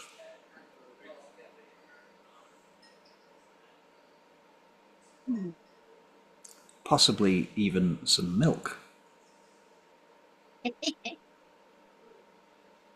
Trying to think, would Lissa have something prepared for the shrine? That Like would make flowers. sense. Yeah, that would make sense. Yeah. Okay. So she can leave some flowers at the shrine. Very good. Okay. I'm gonna leave some an apple or something. An apple. Okay. Yeah. Have you? Is it like got bite marks in it, or No. is it apple core? No. I want to do it properly, so I take like, some oh. of my supplies out and leave that. Okay. I think Tsornyl would. I think Tsornyl likes giving songs as offerings. Okay. If he thinks that would be acceptable. Yeah. Yeah, so he just like. Yeah, he just like he's not using the lute. He takes out a lyre and plays a song on that. Okay. Very good. You make a performance check if you like. All right, performance 23. Toss a coin to your witcher. Toss a coin to your emperor. All right, very good. So thusly, Lissa, what would you like to do, given that you're sort of leading this expedition? Which way are the footsteps leading? Are they They going up they the go stairs? up the stairs. Then up the stairs we go. Very good. Okay. So following the stairs up, they take you around a corner, and up ahead you see there is this structure, like a bit of a dome on some pillars, with a landing below it. Out of sight, hidden around the corner and sort of in this nook between two ridges, if you will. And you can see that there is there is a magical light coming from that position. It's about 300 feet up the mountain from where you are, and the pathway zigzags up to it. Is this familiar to her? The light, you would call it dragon light, just sort of as a common thing to sort of call it. It's probably not what it's really called. Would this kind of be the same place where she got the staff? Similar. Similar? I will point this out to the others. Okay. All right, as you approach, you guys can make investigation checks if you want to. Yep. Interesting. 17 again. I will. You will? All right. I'm mesmerized by the light. I got a 10. So, My mind's focused on the draconic. yeah, makes sense. Storm, you got a 6, so I guess you're distracted also. Still thinking about that maiden, I That guess. blows my mind. It's all new and wow. Okay, well, it's all very ancient and decrepit, but recently kind of somewhat cleaned up. So you come around, you go up the stairs, and eventually you come to this landing, and you see two figures there. The figure of an elven lady who is your patron, and you see this young girl. Looks like an elven girl. She's got quite short hair, and she's wearing a long purple cape. Goes down to her ankles. Very tidy looking boots with bow ties on them. And your patron, Asteris, turns to you as you come in. I see you have made it here, and you have brought your Yes, my companions. Congratulations, Emperor Storm. She goes down in front of you on one knee. My lady, you need not go down on one knee to me. I must stand on ceremony. These traditions are ancient. They have Then meaning. let me do likewise. And he gets down on one knee to her once she stands up. Very well. Okay. Thank you for coming. I wish to introduce you to someone that you've met before in a different guise. I would like to introduce you to Astra. However, Astra is now to be in your company. She will be spending time with Lissa. She is to learn from you, learn what it is to serve a mortal, as is the way of our kind. We have a kinship with humans. There is a obligation within the draconic spirit itself. Therefore, we must spend some time, at least, learning how to serve the mortals. And this is shall we say, training period to speak in your tongue. We have far more complicated words for these things, she smiles. In any case, Astra, you know Lissa, and this is the Emperor Storm, and his bard Tsornyl. Astra, And I bow. Astra nods to each of you and smiles quietly. She seems quite shy. She says, she looks up at you, Lissa, she says, I hope you find my new form pleasing. Mother says You've that grown so much. Mother says I look a bit like you did.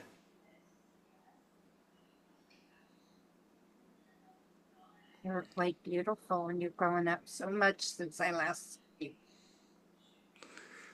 She smiles shyly, not sure what to say. She says, well, I hope I can assist you all with your duties. And you, Lord Emperor. And I hope I can be a good teacher. I'm sure you will do fine, Lissa. You have had much training. It is time. For a moment, you can make an insight check. You guys can too if you want. And Insight. 16. 16. 22. 17 for Storm. For a moment, this is the mother Asteris. She looks around briefly like she's slightly distracted for a moment. And then she brings her attention back to you. She says, I believe our time here is short. There are many things that must be enacted. I have had word from the Winter Court. There have been incursions in Imdralan. The far lands are under invasion from the Winter Court. This must be stopped. I am seeking contacts within Imdralan. I understand that Master Tozen will know a way.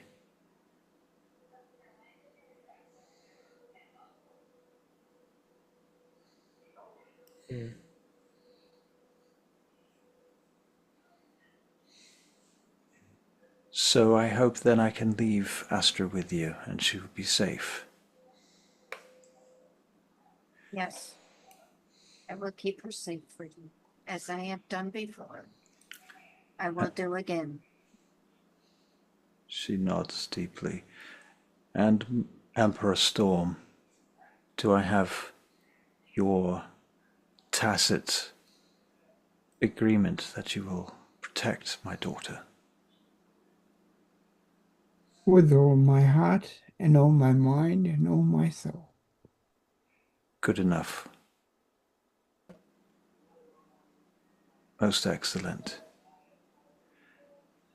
Then I leave you here with this feast. And you see that there is a feast prepared. She throws back this cloth over it, revealing it. Very well. I leave you now with my child. I must speak a few words with her before I go. And the two of them walk off outside of the shrine, if you like, for a few minutes, leaving you three alone.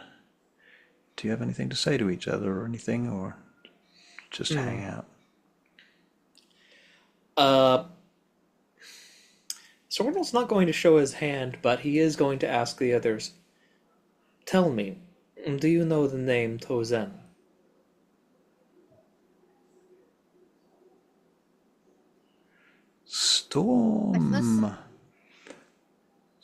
Storm might. Didn't we see him up at the moon as well? or a prefect? Was Um, it? Not sure. before that, it was before that. Yeah. I'm trying to think where you met Tozen. Like, did he meet him on this character? Is the question. Yeah, that's the main question. I remember Tozen turned up. Yeah. Because Storm, do you remember you killed a dragon with an arrow that you had to give it? He Yeah, and he gave me the arrow. gave you the arrow. He gave me the I hit it in the eye. Yeah. And that was in the Underdark, in the Feydark. Yeah. Okay, so yes, you have heard the name Tozen. So when she mentions Tozen, you're like, ooh. And what do you know of him? I know his guise is a unicorn most of the time. He gave me an arrow, and with it I killed a dragon.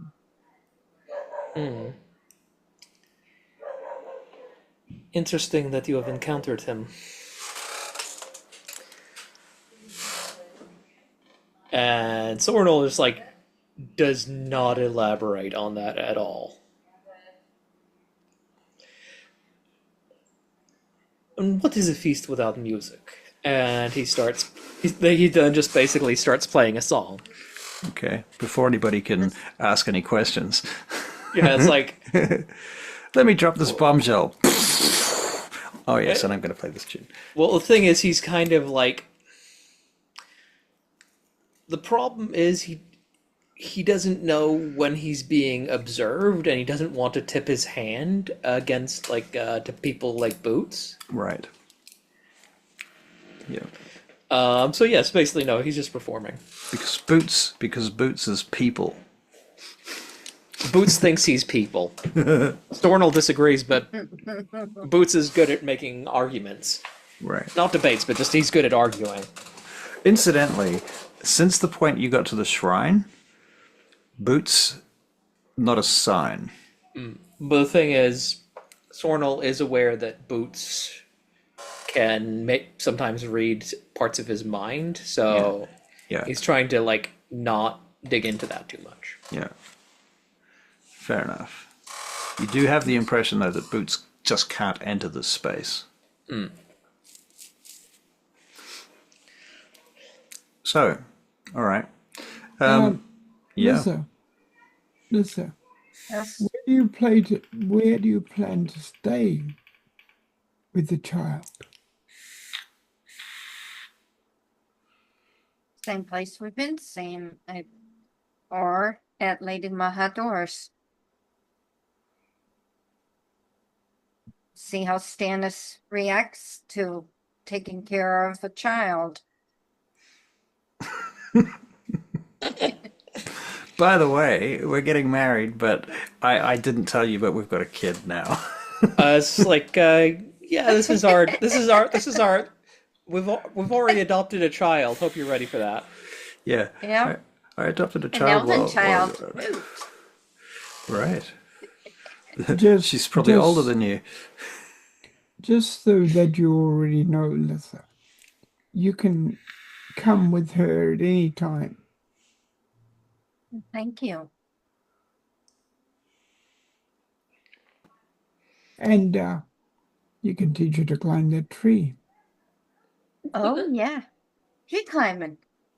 It'll be so much fun. All right. So after a few minutes, the two dragons come back in again. And Asteris says, "So you are prepared? Yes. Excellent. Then I shall leave you now. Go, Astra. Be with the others. Thank you for your trust. And I wish you to do one thing for me." She turns to Astra and she looks back at you and she says, "She is now going to live as an elf for some time. She will need an elven name. I trust you will find one for her."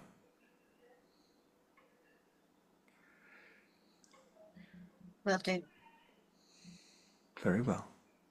And so she turns and she walks back out into the shadows and she disappears. Astra remains. Well, it is just us now. She looks wistfully over her shoulder to where her mother went. Back to you. I walk over to her and gently hold my hand out to her, so she'll take it. She reaches up and grasps your hand. And walk over to the others. Whenever you're ready. Have they finished the feast? We had time to finish that. You can spend as much time on that as you want, or you can pack it up and take it home. Packing it up and taking home idea is a good idea. Because we don't have chefs in the palace. He doesn't have dragon chefs That's true. making magical food. Making magical food. No, It's I'm true. not going to waste this. All right, very good. So you have a hero's feast, and Gives us temporary hit points, doesn't it? I think it does. Let me Google it. Yeah, give it a quick look up.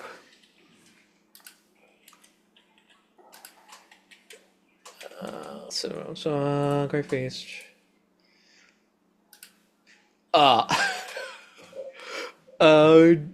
Storm's not gonna like this. Oh no. The feast takes 1 hour to consume and disappears at the end of that time. If Something? You know something? okay, I so wish that Rokan was here. Can you imagine what he would have done when it disappeared? He have would- wept for hours. yeah. So basically, a creature that partakes of this feast gains several benefits. Creatures cured of all diseases and poison becomes immune to poison and being frightened, and makes all wisdom saving throws with advantage. Hit point maximum increases by 2d10 and gains the same number of hit points for the next 24 hours. Wow. Fancy. So 2d10. So my hit points go up by... I never roll well on these. It goes up, my hit points are temporarily increased by 8. Right. Okie dokie. So she turns to you, Lissa. She says, Mother says I will be staying with you. You have a house? Currently stay with someone, but we shall get our own place. Well, I have a tutor. Yes. I will make sure you have one, as well as me. Mother says I must be careful what I eat. That I shouldn't eat in front of others. Yes. We will make arrangements. Will I have friends? My own age friends, like me? Would you like to go to school with children like you? No, I'm just thinking out of game what schools are like. I'm imagining the Performers Guild has a trial run for something because we were talking about that. Yeah, that's what Storm wanted to develop. Schools Right. using the guilds, Okay. where the guilds can find out who is talented at different things, and Yeah. as well as educate them, they get themselves someone to fortify their guild with. I was more talking about, like, we talked about the idea of using music for education purposes as a separate thing. We can do that too. I mean, because you've got guilds for different things. Great way to find more soldiers, more wizards, more. Yeah. I was just thinking like a basic reading and writing, Right. Well, English and history. out of game. Schools, I mean, just going by like medieval standards and what have you, you don't really have schools. You have tutors. Okay. And typically, Tutors. noble people can hire tutors because they can afford them. But as for like a location where everybody turns up and goes to school, I don't think that's been invented. Okay. I mean, so yeah, there are ways around that. Like there are other things we can do that equate to school, if you like. We can invent something. What else did they do back then where kids were Well, worked together? they they they Dancing? they worked on farms till their hands They're were bones. nobles. Oh, the nobles? Nobles. Right. Yeah, okay. So they would have dancing in clubs and so on and go on hunts and all that sort of thing and, lots of running around on horses, I suppose. Let's look it up. They tolerate all that. I'll invent education if I have to. You have to get the idea from somewhere, Barry. Me, I'm a genius. Yeah. I'm an emperor.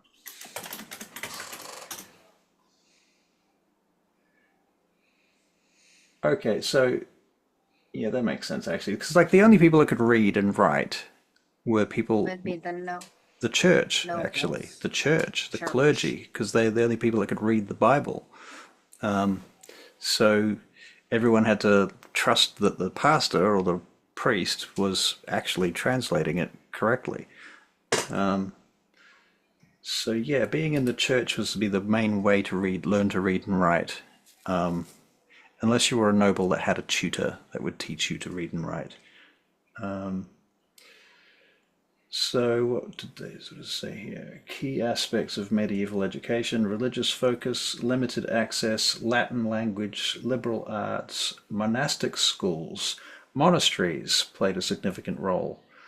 Early universities like Oxford and Cambridge were being founded. They had offered studies in theology, medicine, and law. So that's pretty advanced, though. It's not really kids stuff. Education for commoners, practical, focusing on trades. So you'd probably learn something that you were going to do, I guess. But I mean, if you're a noble, it's a bit different, I suppose. I mean, if you're a noble too, you might be being prepared for a certain position. So your parents might be hiring tutors to teach you certain things like politics or, certain specific skills. I don't know. But anyway, the main point really is I'm not sure how we're going to deal with education exactly. But I'm thinking it's not going to be like our schools. You know what I mean? I think the other thing is, even setting aside the issue of cost, most parents wouldn't want to give up, like from poor families, wouldn't want to give up their labor for entire weeks at a time. Exactly. I mean, children, it's not like they have unions at this point where Yeah. there's no such thing as child labor. Child labor is just labor with kids. Yeah. I think, though, there would be parents where it's just like, look, this group is offering to teach kids to read and write for no cost. Yeah. We'll get our kids to learn how to read and write because holy shit, that could turn their lives around, but there's going to be a lot of competition for the free spaces. Right. I mean, you could offer some sort of scholarship or, I don't know, set up something. There'd be options. Yeah. There'd be options. You could hire tutors to run classes on certain days or something. But yeah, I mean, realistically, in the real world, it was pretty much under the aegis of the church. But anyway. And I'll appeal to the different religions and Right. see which are interested and which are not. Okay. Yep. So you can hit up the temples. And of course, they'll get a tax break. Tax break. I'm pretty sure they don't pay taxes anyway, Barry. It depends. I'm pretty sure that my former person would have charged them some kind of tax.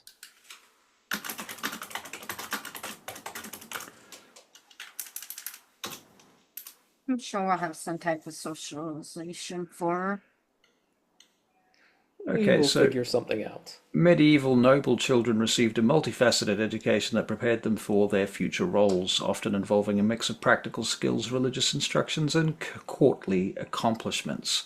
Boys and girls might be educated differently. Both were typically taught basic literacy in Latin, music, dance, and religious studies. Noble boys also focused on martial skills like riding, hunting, and combat, while girls learned domestic skills such as needlework and household management. Home-based tutors, emphasis on practical skills, Latin and religious studies, courtly accomplishments like dance and music and other courtly skills, history and literature, squire training for boys, tutors or nuns would be tutors, basically, nuns as tutors or priestesses, I suppose. Focus on domestic skills, needlework, spinning, weaving, etc., etiquette, social graces, reading and writing sometimes for girls, but not always, religious instructions for girls too,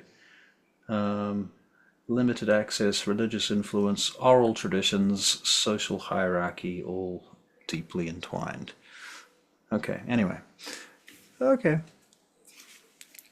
So, thusly, with Asteris gone, and just Astra, I assume you're going to make your way back to the city.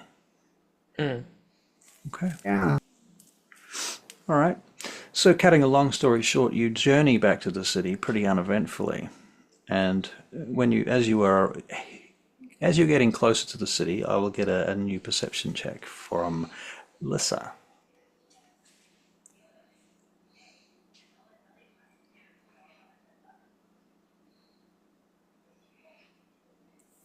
Well, 12. Okay.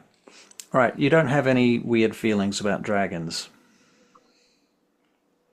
So, as far as you can tell, that's gone. It's no longer a thing. And so, except for the thusly, dragon I have with me. well, you can detect her. Yes, you know that she's there. Yes, that's true. And it may occur to you that that could be interfering with your perception too. That could be a thing. So you're not fully aware. Okay, so you get back to the city. Where do you head to once you get through do you go through the main gates? You're in disguise, so I suppose you can go through the main gates. Yep. Yeah. All right. Okay, where are you going? Are you going back to the palace? Are you going to Lady Mahadur's? Are you going to Lord Skagaran's? Are you going to the Where would you like to forge? go, Lissa? Market? Swim in the lake? Well, I think it would be appropriate to approach Stannis and tell him that I now have this elven child I'm taking care of. Can I watch when you tell him? Somebody's gonna have to catch him when he faints. I'm certainly not strong enough to lift him. He's not That's that. true. You He's- should do this while we're there because at I'm not least I saying can he's lift fat, him I'm up. saying that he's just like too heavy for Tsornyl. Tsornyl dumped strength. Right, right.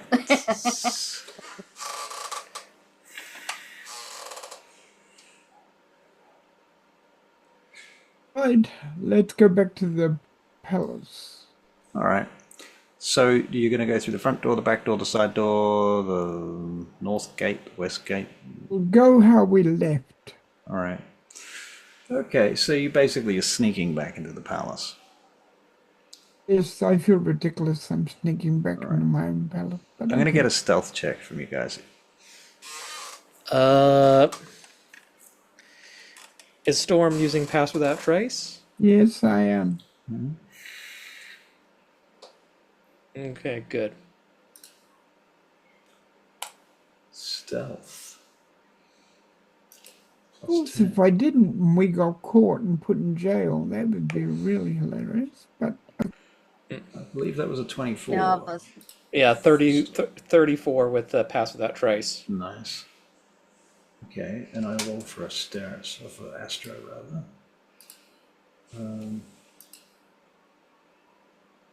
28. Okay. She's very sneaky, turns out. Okay. And so she's quite wide-eyed looking around at the palace as you come in, and she turns to you, Storm, and she says, "So this is where you live?"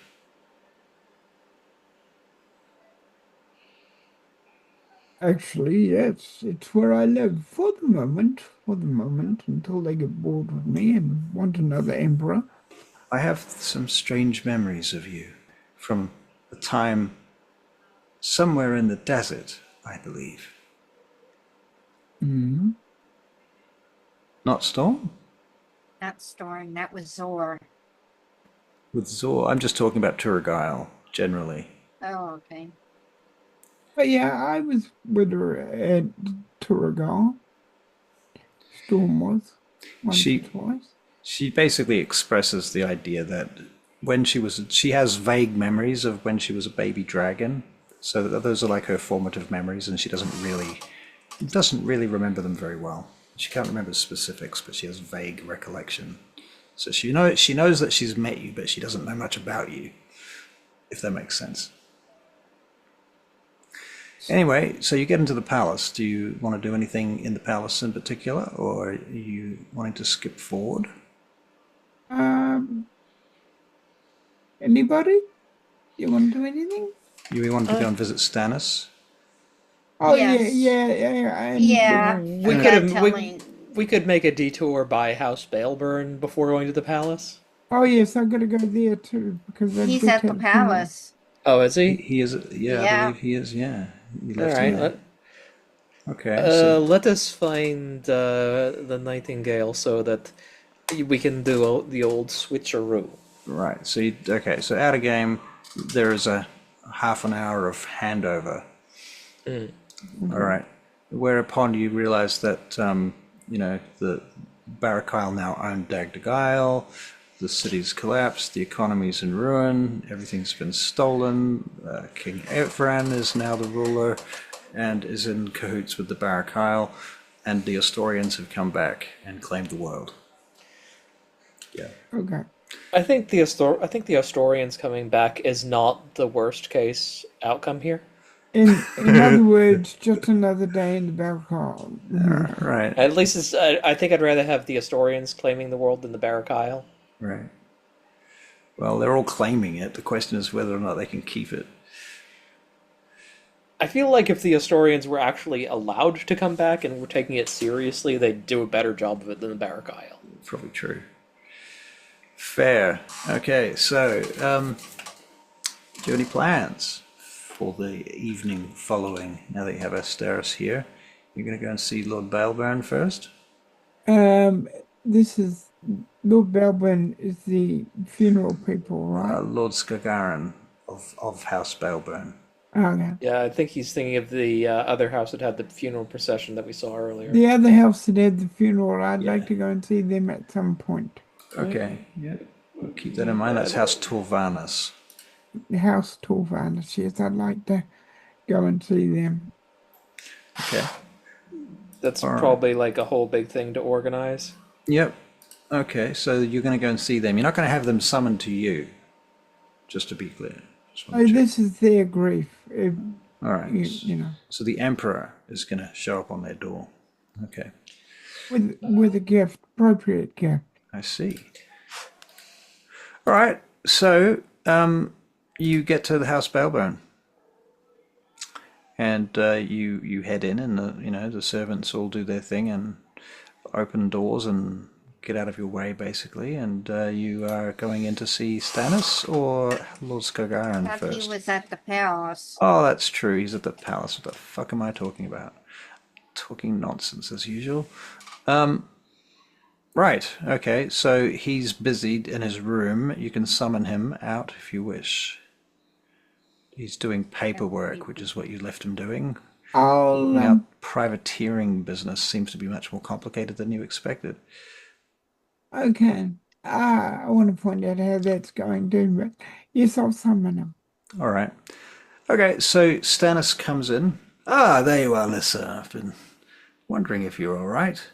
Is everything all right, everyone? Yes, Lord Emperor? everything's all right. But I do have something to tell you. I stand behind him and wait. He's kind of keeps turning, wondering why you're moving around him. And he notices Astra and doesn't really pay her too much attention, but he does notice that you and Astra are sort of standing close together. And then he finally turns around to you, Lissa, and he says, I don't suppose this has anything to do with this young lady, does it? Yes, it does. Do we know her? Forgive me, my lady, he says to the young lady. I'm No, not sure who you are. you have not met her yet. This is Astra. I will be taking care of her. Really? Until, Oh, yes. I see. Taking care of her. What do you mean exactly? She will be with me for a while. Now, when you say that, would you be staying with us at the Baleburn Keep? Of course, I see. Well, all right then. Should I make arrangements for a room? And he looks down at her for a second, and perhaps some friends. Yes. Are you all right, young lady? A He says. room particularly close to us, Of if course, possible. of course, and perhaps you might need some servants too, I suppose, And a tutor. and a tutor. I see. Well, this is moving quickly, isn't it? He looks a little perturbed for a moment there. I give Lissa this look like, come on, you gotta tell him something.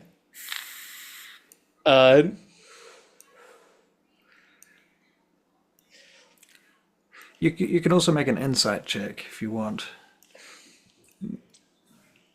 Again, I don't think Tsornyl needs to make the check. I think he's already figured it out. That's why he's like shooting Lissa the look. So Storm, you get a 17 on an insight check. 24. 24. Okay.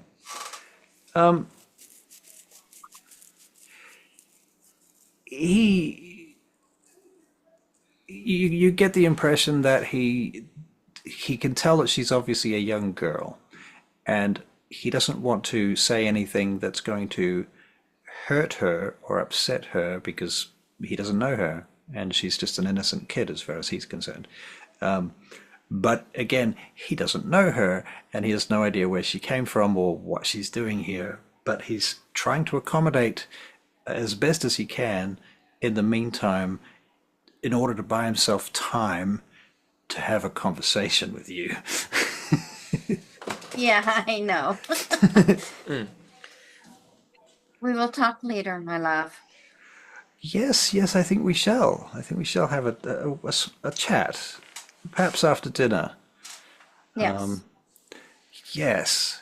And I apologize for the inconvenience. I don't suppose you happen to know what, did you say her name was Astra? Astra, do you have Yes. do you have a particular bedtime? And she looks up at him. She says, I don't believe I sleep. And he looks at her like, what? Tsornyl will chime in. Did you not know elves do not need to sleep? Ah, of We course. trance. Yes, of course. Right. Yes, haven't thought about that. Yes. Do you have any particular requirements then? I don't think so, my lord. Just a room. Somewhere comfortable to sit, perhaps. Yes, I'm sure we can arrange that.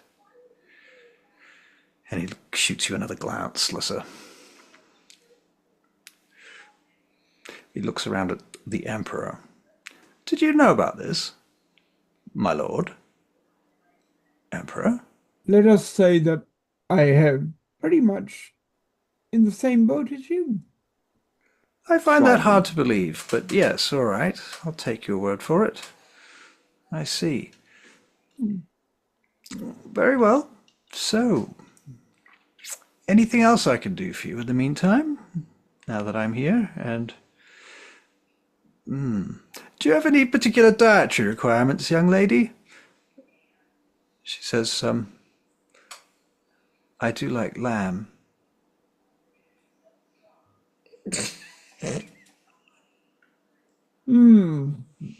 I will make the appropriate arrangements for her meals. Very well, then.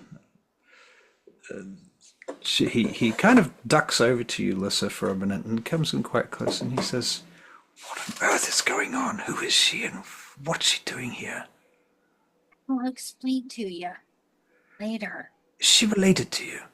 I didn't know you had a niece, or she's not your daughter, is she? Tell me you don't No, have she's not my family daughter. I don't know about. Let's just say she's draconic. Oh. Oh. I see. He actually shivers for a moment. Well, it turns back to Astra. Forgive me, young lady. Trust that everything will be as you wish. He kind of nods a couple of times and he looks at Lissa. I'm going to go make some preparations and I'll see you back at the keep.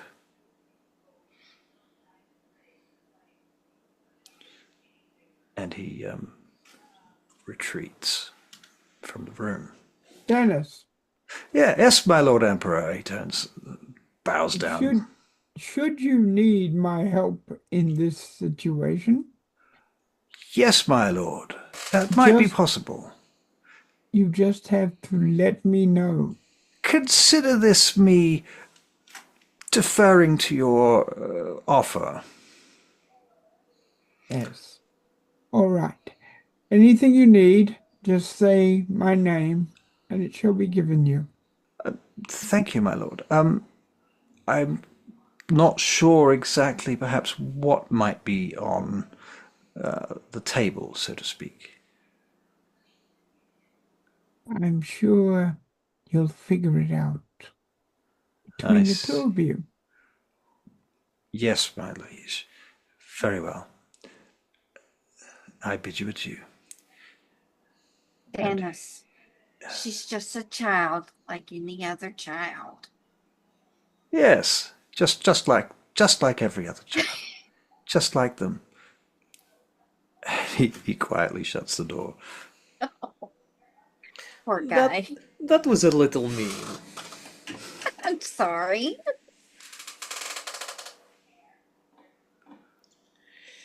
I really came close to saying something, Lissa. I really did. I didn't Like, mean to be mean. I don't You were understand. enjoying that a little bit.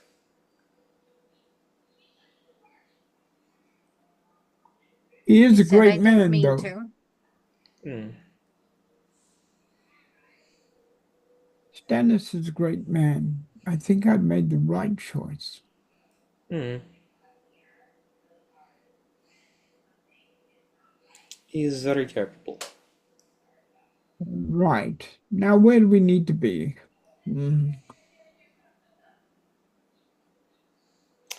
Well, I am sure you have Emperor Ring to do. Oh, yes. I have to visit family at some point. There is a messenger at the door. Come in, please. My Lord Liege, I have come on behalf of the envoy of Dagdagiel once more to ask if you have ascertained a time and place for your visitation of the shipyards. Definitely tomorrow. Upon the morrow, my lord. Very well. Of course, Yes. I shall relay this information to the lords of Dagdagiel swiftly. Do once again ask their forgiveness on my behalf. Not required, my liege. Of course, after all, the Emperor of Dagdagiel has allowed us most graciously to stay within the city walls. We thank his liege and offer once more our kindest offerings blah blah blah, yada yada. He also retreats and fucks off. If you're done with him. All right, have any of you two heard from our group that left? Out of game, how long's it been since they left? Since they left, On our end. yeah, 3 days.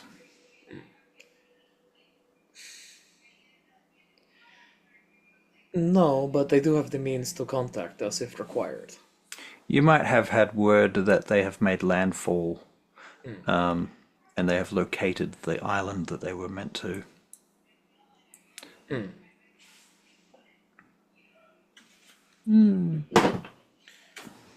I definitely have had word that they have found landfall, definitely the island.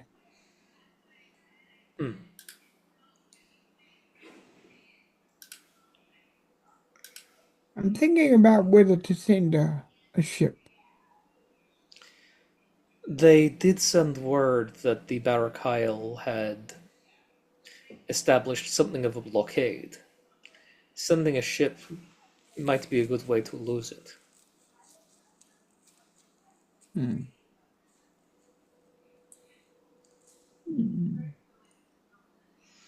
All right. Well, if there is nothing else you wish to do on this evening, you don't want to throw a feast at a whim, or go gallivanting about, doing. So, like, be excused to talk to Stannis. Poor guy. You going to excuse Lissa?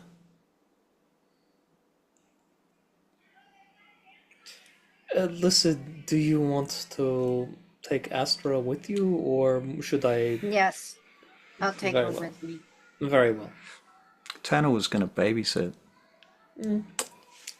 I wanted to He- see. That would have been worth seeing. It would have been. Basically, he was going to give her some pointers on how to basically come off as an elf and not somebody badly impersonating an elf. Right. Fair. I have a lot of experience being an elf. I've been an elf for several lifetimes now. I could give her some pointers if you would like. Yes, that'll be very helpful. Thank you. You'd better go and deal with. I your believe beloved. Stannis also might be more comfortable having that conversation without her present. Yes. Yes. So, All I right. intend on settling her in her new environment and then having a nice chat with we'll look Stannis. after her. What could go wrong? Everything. All right. Off you go. Good Thank luck. you. All right. So, Lissa, you go to see Stannis. All right. Yes. So he's sitting waiting when you turn up. He's having a small meal, and he puts it to the side as you come in. He looks behind you to see whether there's anybody standing behind you or under your robes, or you're by yourself. Yes, I am. I'm so sorry to spring this on you. I didn't mean to. You are And full of surprises, my love. it was a surprise to me too. It does make proposing to you very difficult, because every time I'm nearly there, something comes up. You often leave the city or have some adventure that must be immediately undertaken, or in this case, relatives, I assume, in some form or another. Yeah. Very distant form. I don't want to ask too many questions, because I know that's probably not going to be the most helpful, but there are a few things I probably should know. Such as, do you know anything about this girl? Yes, I do. Remember the baby dragon I told you about? I'm going to make a quick dice check to see whether he puts 2 and 2 together immediately. based on that. He looks at you for a long moment, and you see the penny drop. I see. Well, that's different. Does Father know? No, it's between us. She is here to learn from us. Is she a dragon, then? Yes. Is she going to grow into a big dragon? Or is that, like, just what she looks like? Is she already a big dragon? You said that was the baby dragon. She's a young dragon now. My God. There's going to be a dragon living in our house. That's unbelievable. Like I said, this is between us. To anybody else, she's just an elven child. Right. We're going to need a story, though, aren't we? Like, what are we going to tell Father and the others? Mother? Everyone? They're going to ask questions. Yes, they will. What are we going to tell them? So she's an elf. You're not an elf. I'm not an elf. Why us? It must be something to do with some sort of diplomatic exchange, perhaps. What do you think? That could work. We should have a think about this. Don't make any rash decisions. Don't tell anyone, as you say. It must be secret, yes. All right. I have a lot to think about. All right, can you make an insight check? Yes. Please.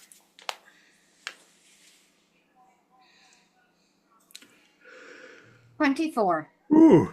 Nice.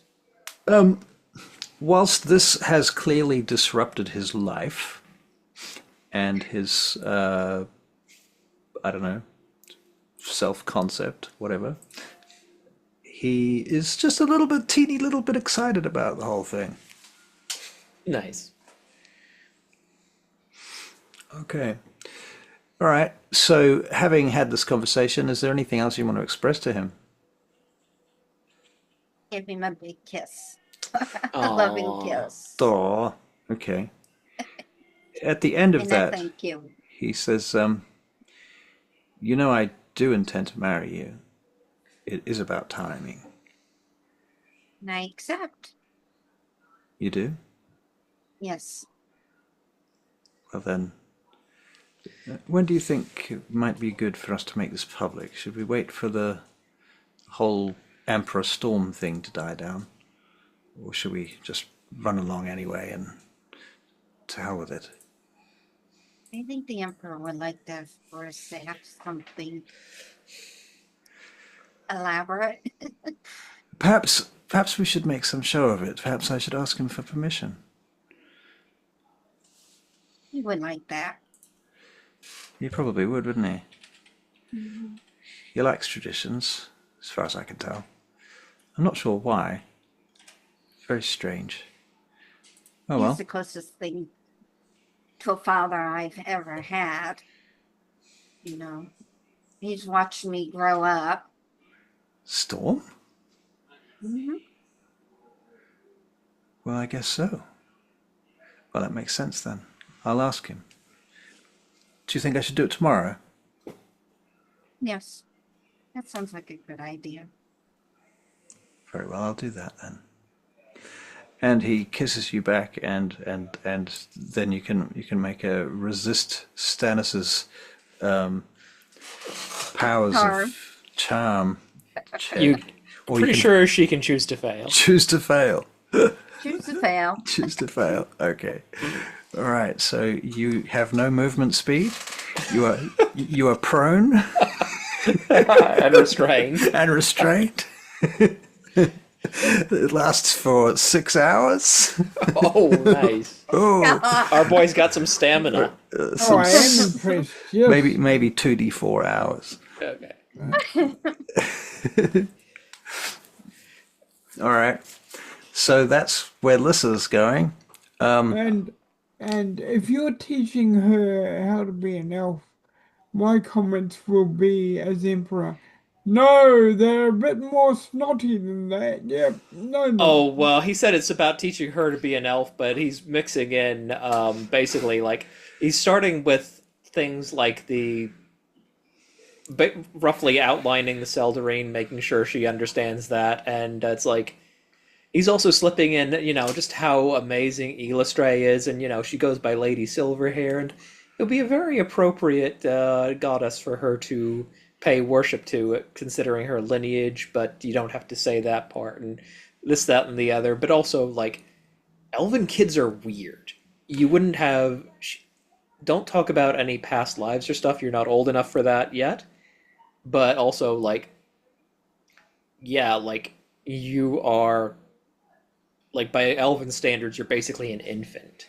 So most elves aren't really going to know the difference, and most humans aren't going to know enough about elves to really know much either.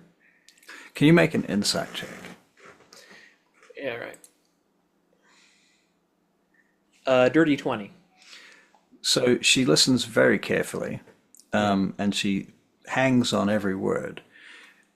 You realize that she has an impeccable memory, and she, whilst she doesn't have a lot of understanding, she has a great deal of knowledge.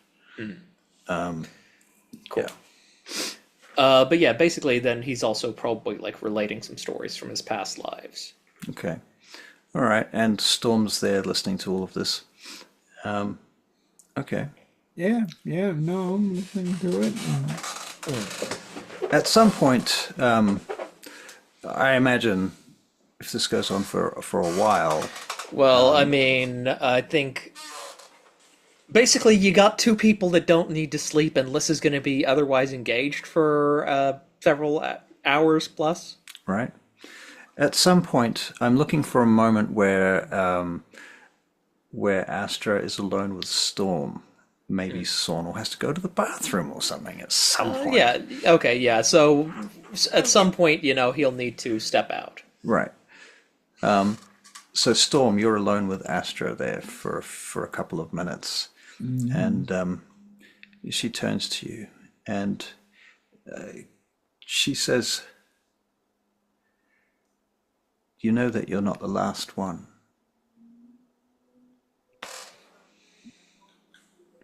I know there's smoke. She's the other one. There are more. Are there? Yes, there are pockets of survivors. Good. Do you know where I can find them? Do I have a right to ask you that? I do not know about rights to ask questions, but you are the Emperor, and I am here to serve. So, the answer is simply Ixalan. The island, whilst terribly damaged, survived. Perhaps I did not look hard enough. I believe, from what I have been told, you left after the disaster, is that correct? Yes. You I would have was- not had a chance to return or to search the archipelago. No, I only found smoke and I grabbed her as quickly as I could. Mother said that you must have been afraid that the island would explode. It already had once. Yes, and it looked like it wanted to do it again. I think it might have. Maybe more than once. But still, there were survivors. They are Then- few. And their culture has suffered. Then I will do my best to help them. She turns it back to you again and she says, "My Lord Emperor, are you aware you have a very strange shadow?"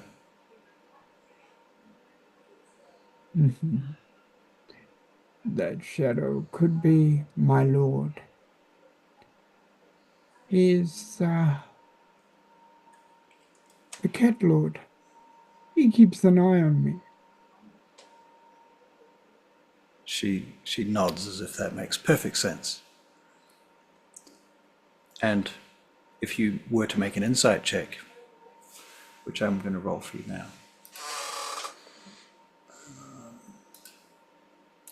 which is an 18. She does think it makes perfect sense. It doesn't, to her, that's not strange at all. That seems about right, in fact, as far as she's concerned. All right, and so thusly Tsornyl returns and things continue. All right, so does anyone else have any plans they would like to enact upon this evening? Or should we cut to the next day? Probably cut to the next day. I don't have anything. And Lissa's kind of busy. Lissa's somewhat engaged. And Engaged yeah, and engaged. And I'll go and see Eventually, I have the to come and morning retrieve family. Astra. It's true. Sorry, Barry, what were you saying? I'll go and see the next morning. I'll go and see the morning family Right. Okay, the morning family. Okay, so you... with a gift and stuff. Okay, so do you turn up on a carriage? I turn up on a Armed guard? carriage. Yeah. Yeah, My guard wouldn't let me go. right. So you turn up in this carriage, a fucking golden carriage with two phalanxes of guards on either side of you as you approach the gates. They have received word that you'd be coming, but only like half an hour ago. And so they've been scurrying around trying to make sure that everything's clean. And I've found out as much as I can about the person that passed. Okay. What do I know about her or him? He was the nephew of the head of the household, and he died prematurely and young from the black lung, apparently. Oh, okay. Is there any reason for suspicion at all? I'll make an investigation check for you. That is a 9. You yourself don't see any reason for suspicion, but you could feasibly ask around. Yes. I'll get somebody, One of your advisors. investigator type, to ask around. Okay.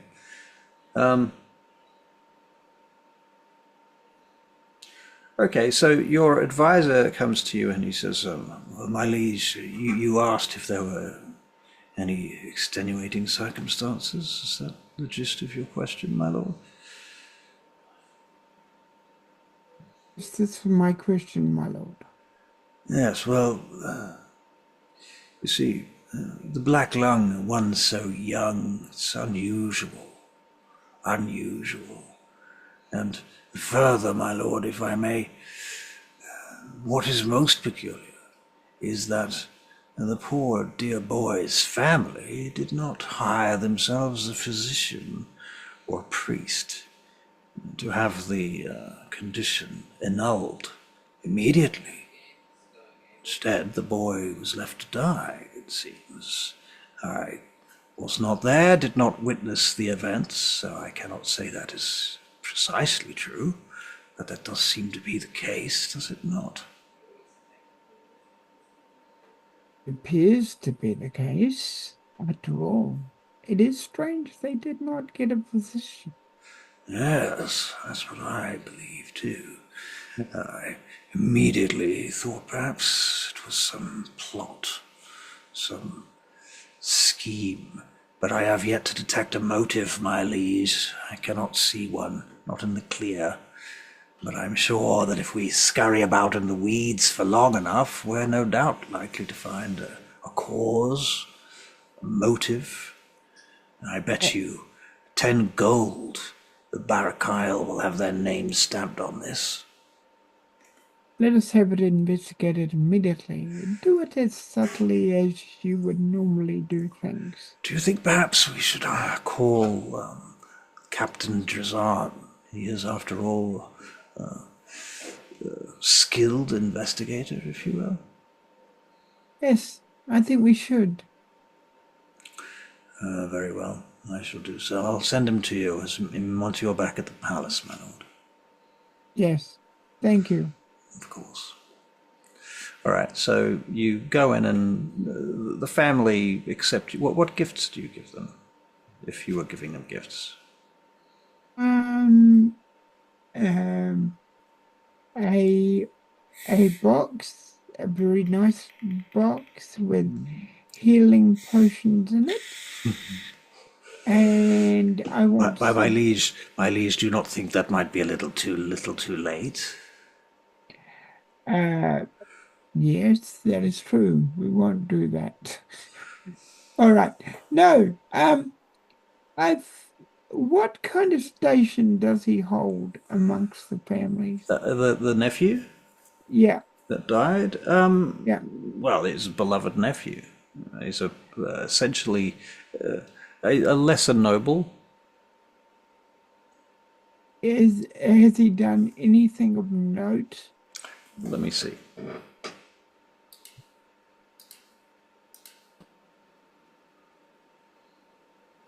Actually, he's a bit of a ratbag. He's gotten drunk a few times. He's been accused of chasing women.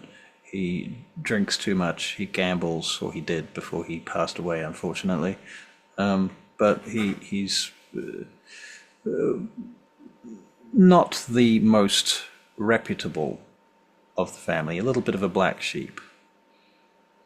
Okay, all right. The family itself, what have they achieved? And Right. Well, House Minstrelsy, they're one of the famous houses of Dagdagiel. Sorry, not Minstrelsy, it's Tsornyl.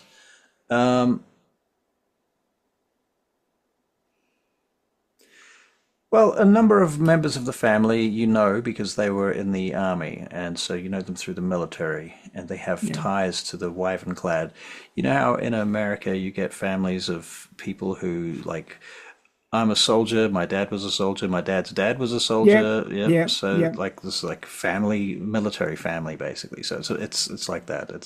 They all serve in the army, or the cormorants, or one of the armed forces. all right, who is the head of the family now?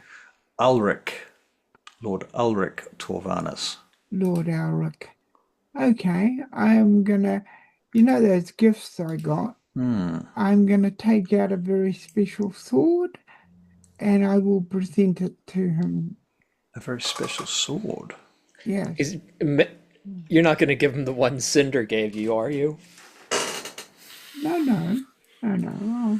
Okay, not that special. Because I got a lot of gifts in that place there, and maybe if I is he due for promotion? Lord Ulrich? Yes. Well, he's a member of the Assembly of Princes. There's not a lot of promotion left. Okay.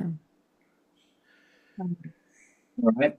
I mean, you could give him a title, you could give him land or something like that, or you could give him some special responsibility or some special, I don't know, like a title, as I said, a position of some description, a job. Well, the most important, I would ask my advisor, what does his family have need of the most?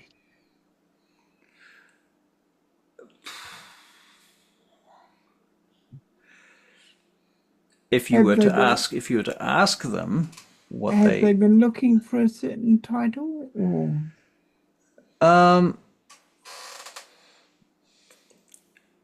let's make an investigation check for Storm. sorry guys. That's a 4.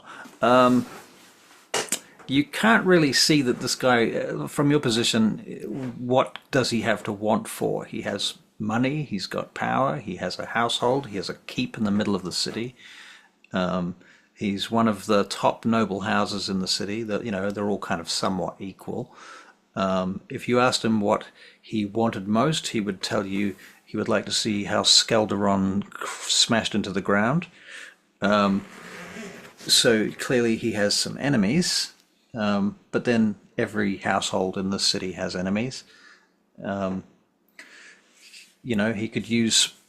He himself doesn't need to be promoted, but he would probably list 5 or 6 of his family members who he would offer up for promotion. He would certainly like to see his family in command of the various armed forces. He would probably be quite happy to receive some kind of private army. Can I make a suggestion? Yeah. Wasn't Storm looking at having some armor made from the dragon materials we've got?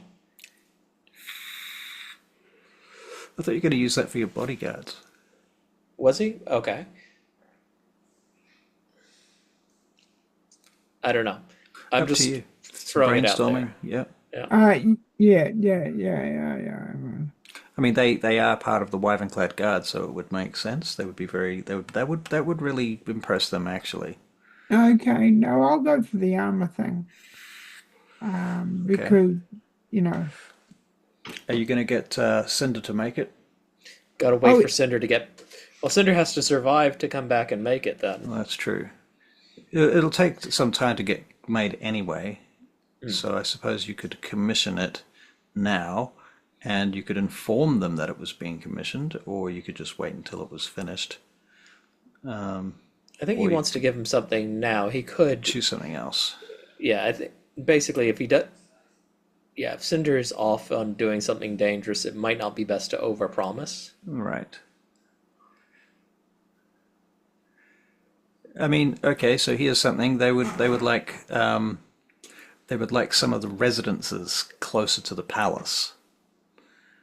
They would like to take control of the markets in a particular district, and be able to tax those markets to their household instead of them being controlled by House Skelderon, who they see as their primary enemies. And incidentally, House Skelderon is one of the houses that you believe is, or has been in the past, voted for Dagdagiel influences.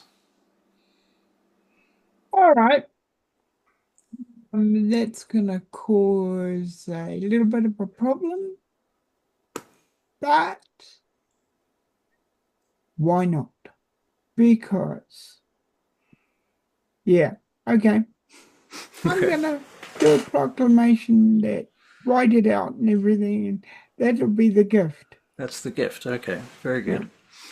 All right. It is most well received then, and you are. If House Torvanus was on the fence previously, they are now firmly in the camp of Emperor Storm. So yes, you have achieved this much. Excellent. All right. So the next day, you've gone and visited. You've given them the gift of the market rights. And now, the ship I got as a gift. yes. Now I'm gonna load it up with some people. Okay. You're gonna go and visit it first, or? Yeah. I go and visit it, see if it's good enough for the journey, because it's the one that's going to find my people. So I have a description of the ship for you. Okay. So I don't know. Are you going by yourself, or do you take the others with you, or what? Take the others with me if they're available. Are they available? Tsornyl would be available for something interesting like this. Yeah, Lissa, are you available, or are you busy with Stannis presently? Or sleeping it off.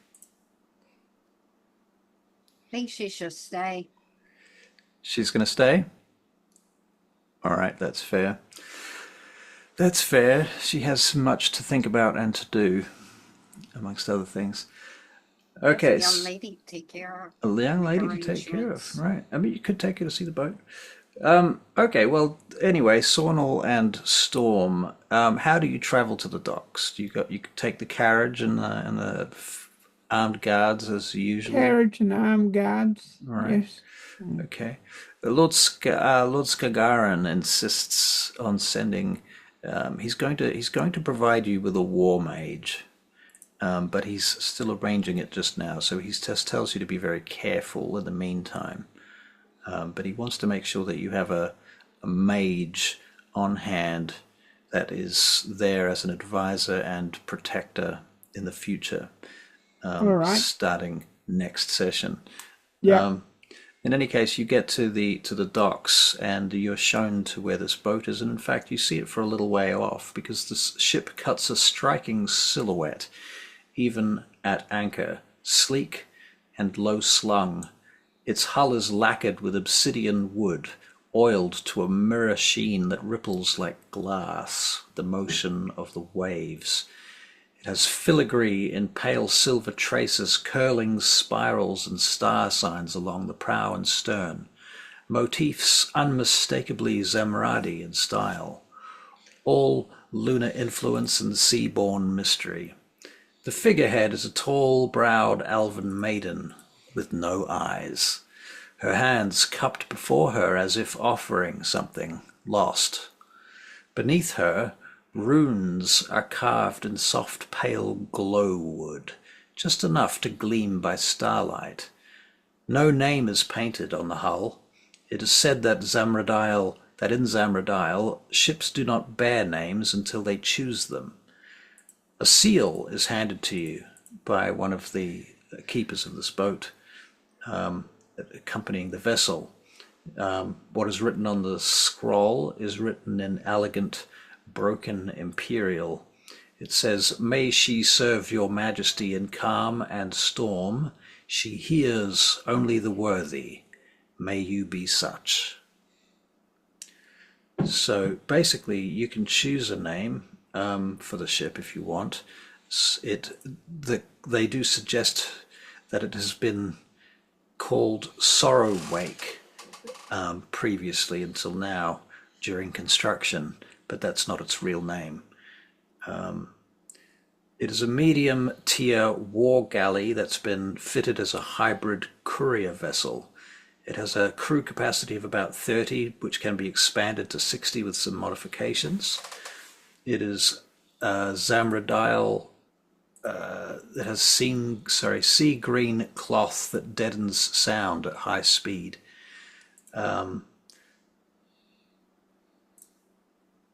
It has a glyph called the ballast chamber glyph that allows the ship to briefly submerge the lower deck so it can ride even lower in the water to achieve higher speeds. It has inlays of some kind of reflective material that gives it apparently some resistance to certain magic, including fire. And there is a shrine on board to the sea goddess. Yeah,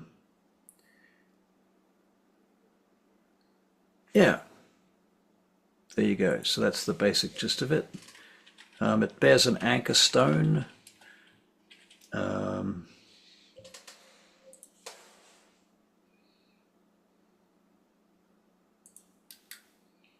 Yes, there you go. And there is a small crew that they offer to you. They don't know whether you want to keep the crew or not, but there is a crew who are prepared to, basically change hands, but they will need to be hired and paid.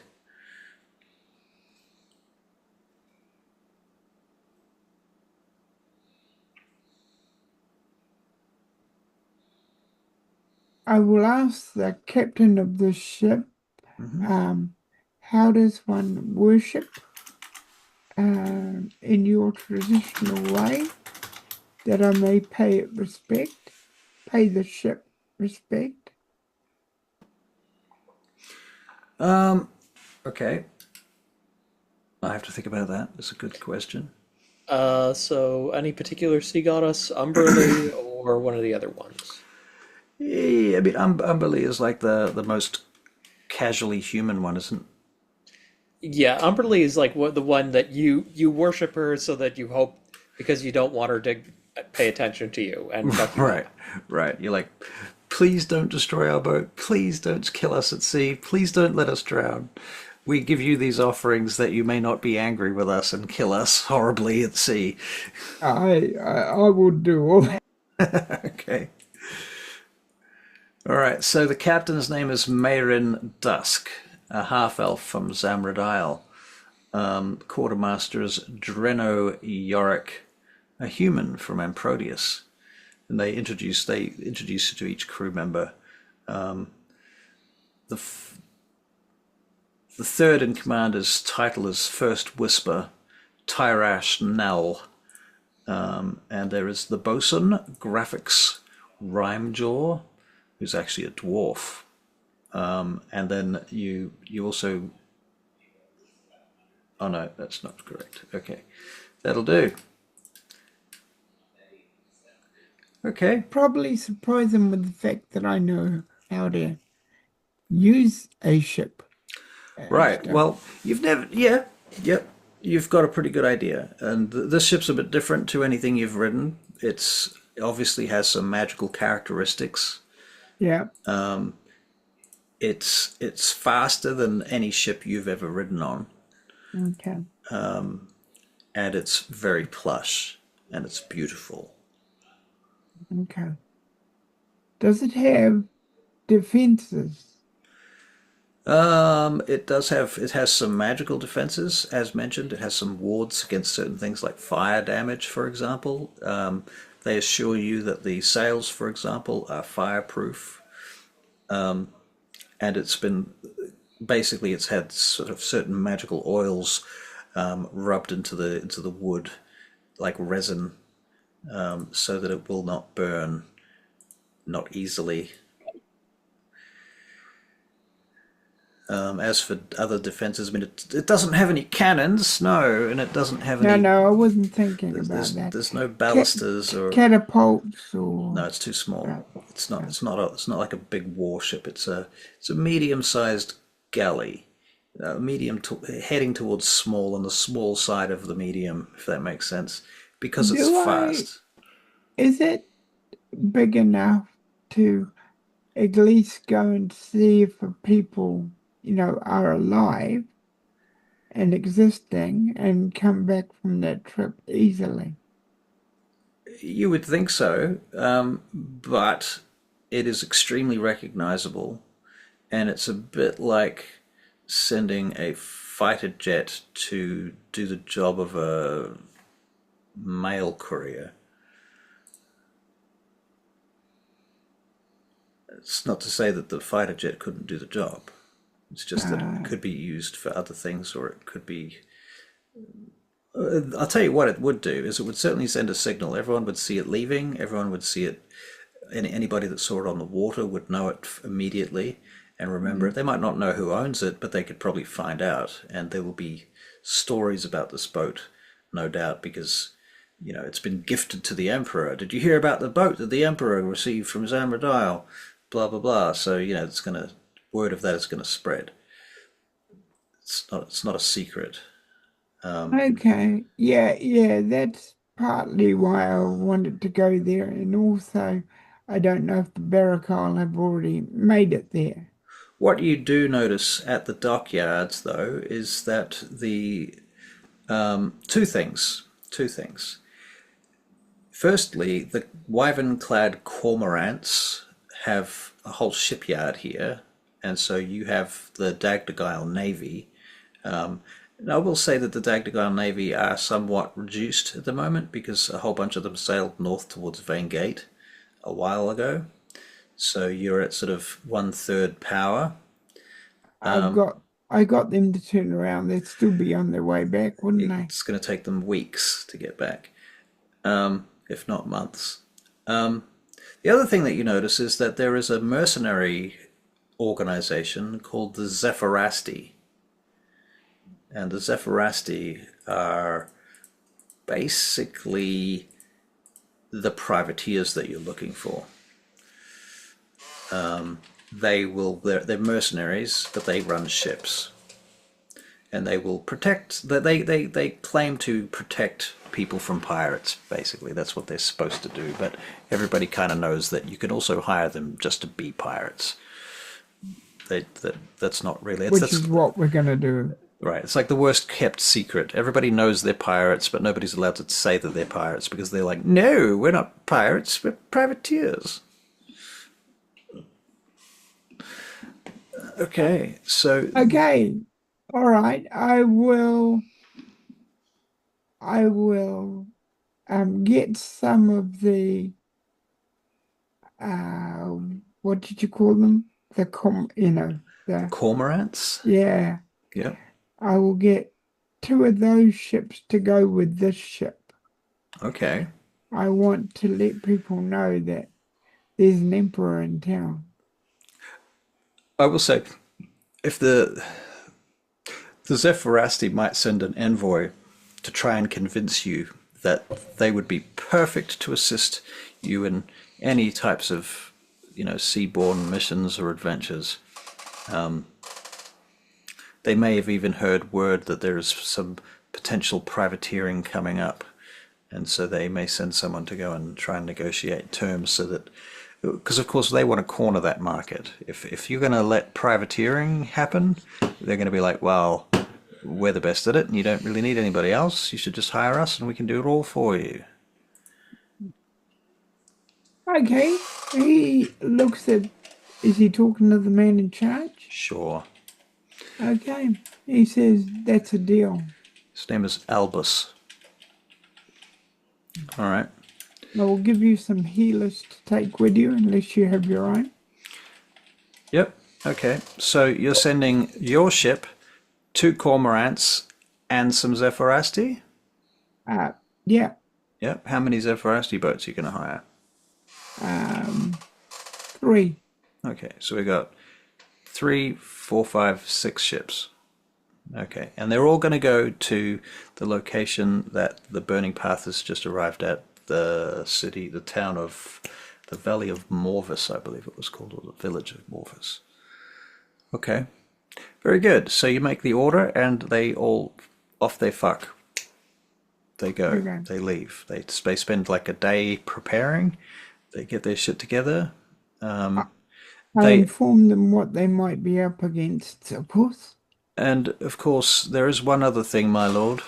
What? A matter of payment, sir. Any booty that you find is yours. We were led to believe that there would be an upfront fee. All right. I'll get my people to bring it to you. Of course, my liege. Thank you. All right, so you can add a couple of 1,000 units to your debts. Okay. All right. All right, well, it is 10 past 10. Does anyone have a thing? Can't really think of anything that I haven't already done. I don't really have any NPCs to interact with. You can still take Storm out to party. There's that. I think sneaking the Emperor out once is enough for 1 week. Fair enough. I don't want to prevail on. It's not so much that I don't want to prevail on Nightingale. It's more that I don't trust her not to get ideas if we do it too often. Right. Fair Yeah, enough. that was going through my mind too. You're not the only one.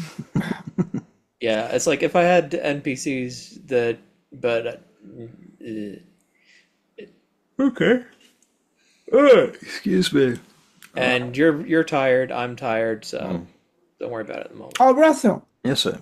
if my fleet survives what's coming to them, then I want them to go to Xland and see what they can find. Okay. Find my people. So they're going to make an expedition to Ixtlan. I Yeah. feel like there's going to be longer term planning involved in that, given that it's quite a significant distance. Yeah, because you're right about that too, because we need food and supplies for them, because they won't have much of anything. They also need to know where Ixland is, and we don't I mean, you've been there, but like going there and telling somebody else how to get there are two different things, even if you are a sailor. So they might need to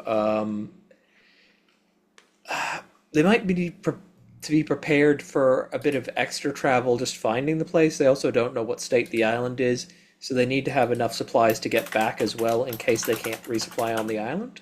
Yeah. Yeah. So like there's a lot of logistics involved. Yeah. Okay. And But we can also, start that off.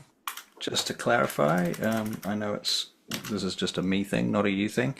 Ixlan, Ixlan, not Ixlander. It is not like New Zealand, it is just Ixlan. No D. I've said my thing, said my piece.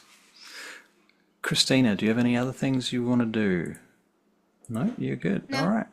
I'm All right. good. Well, we will stop here then. If we're all good.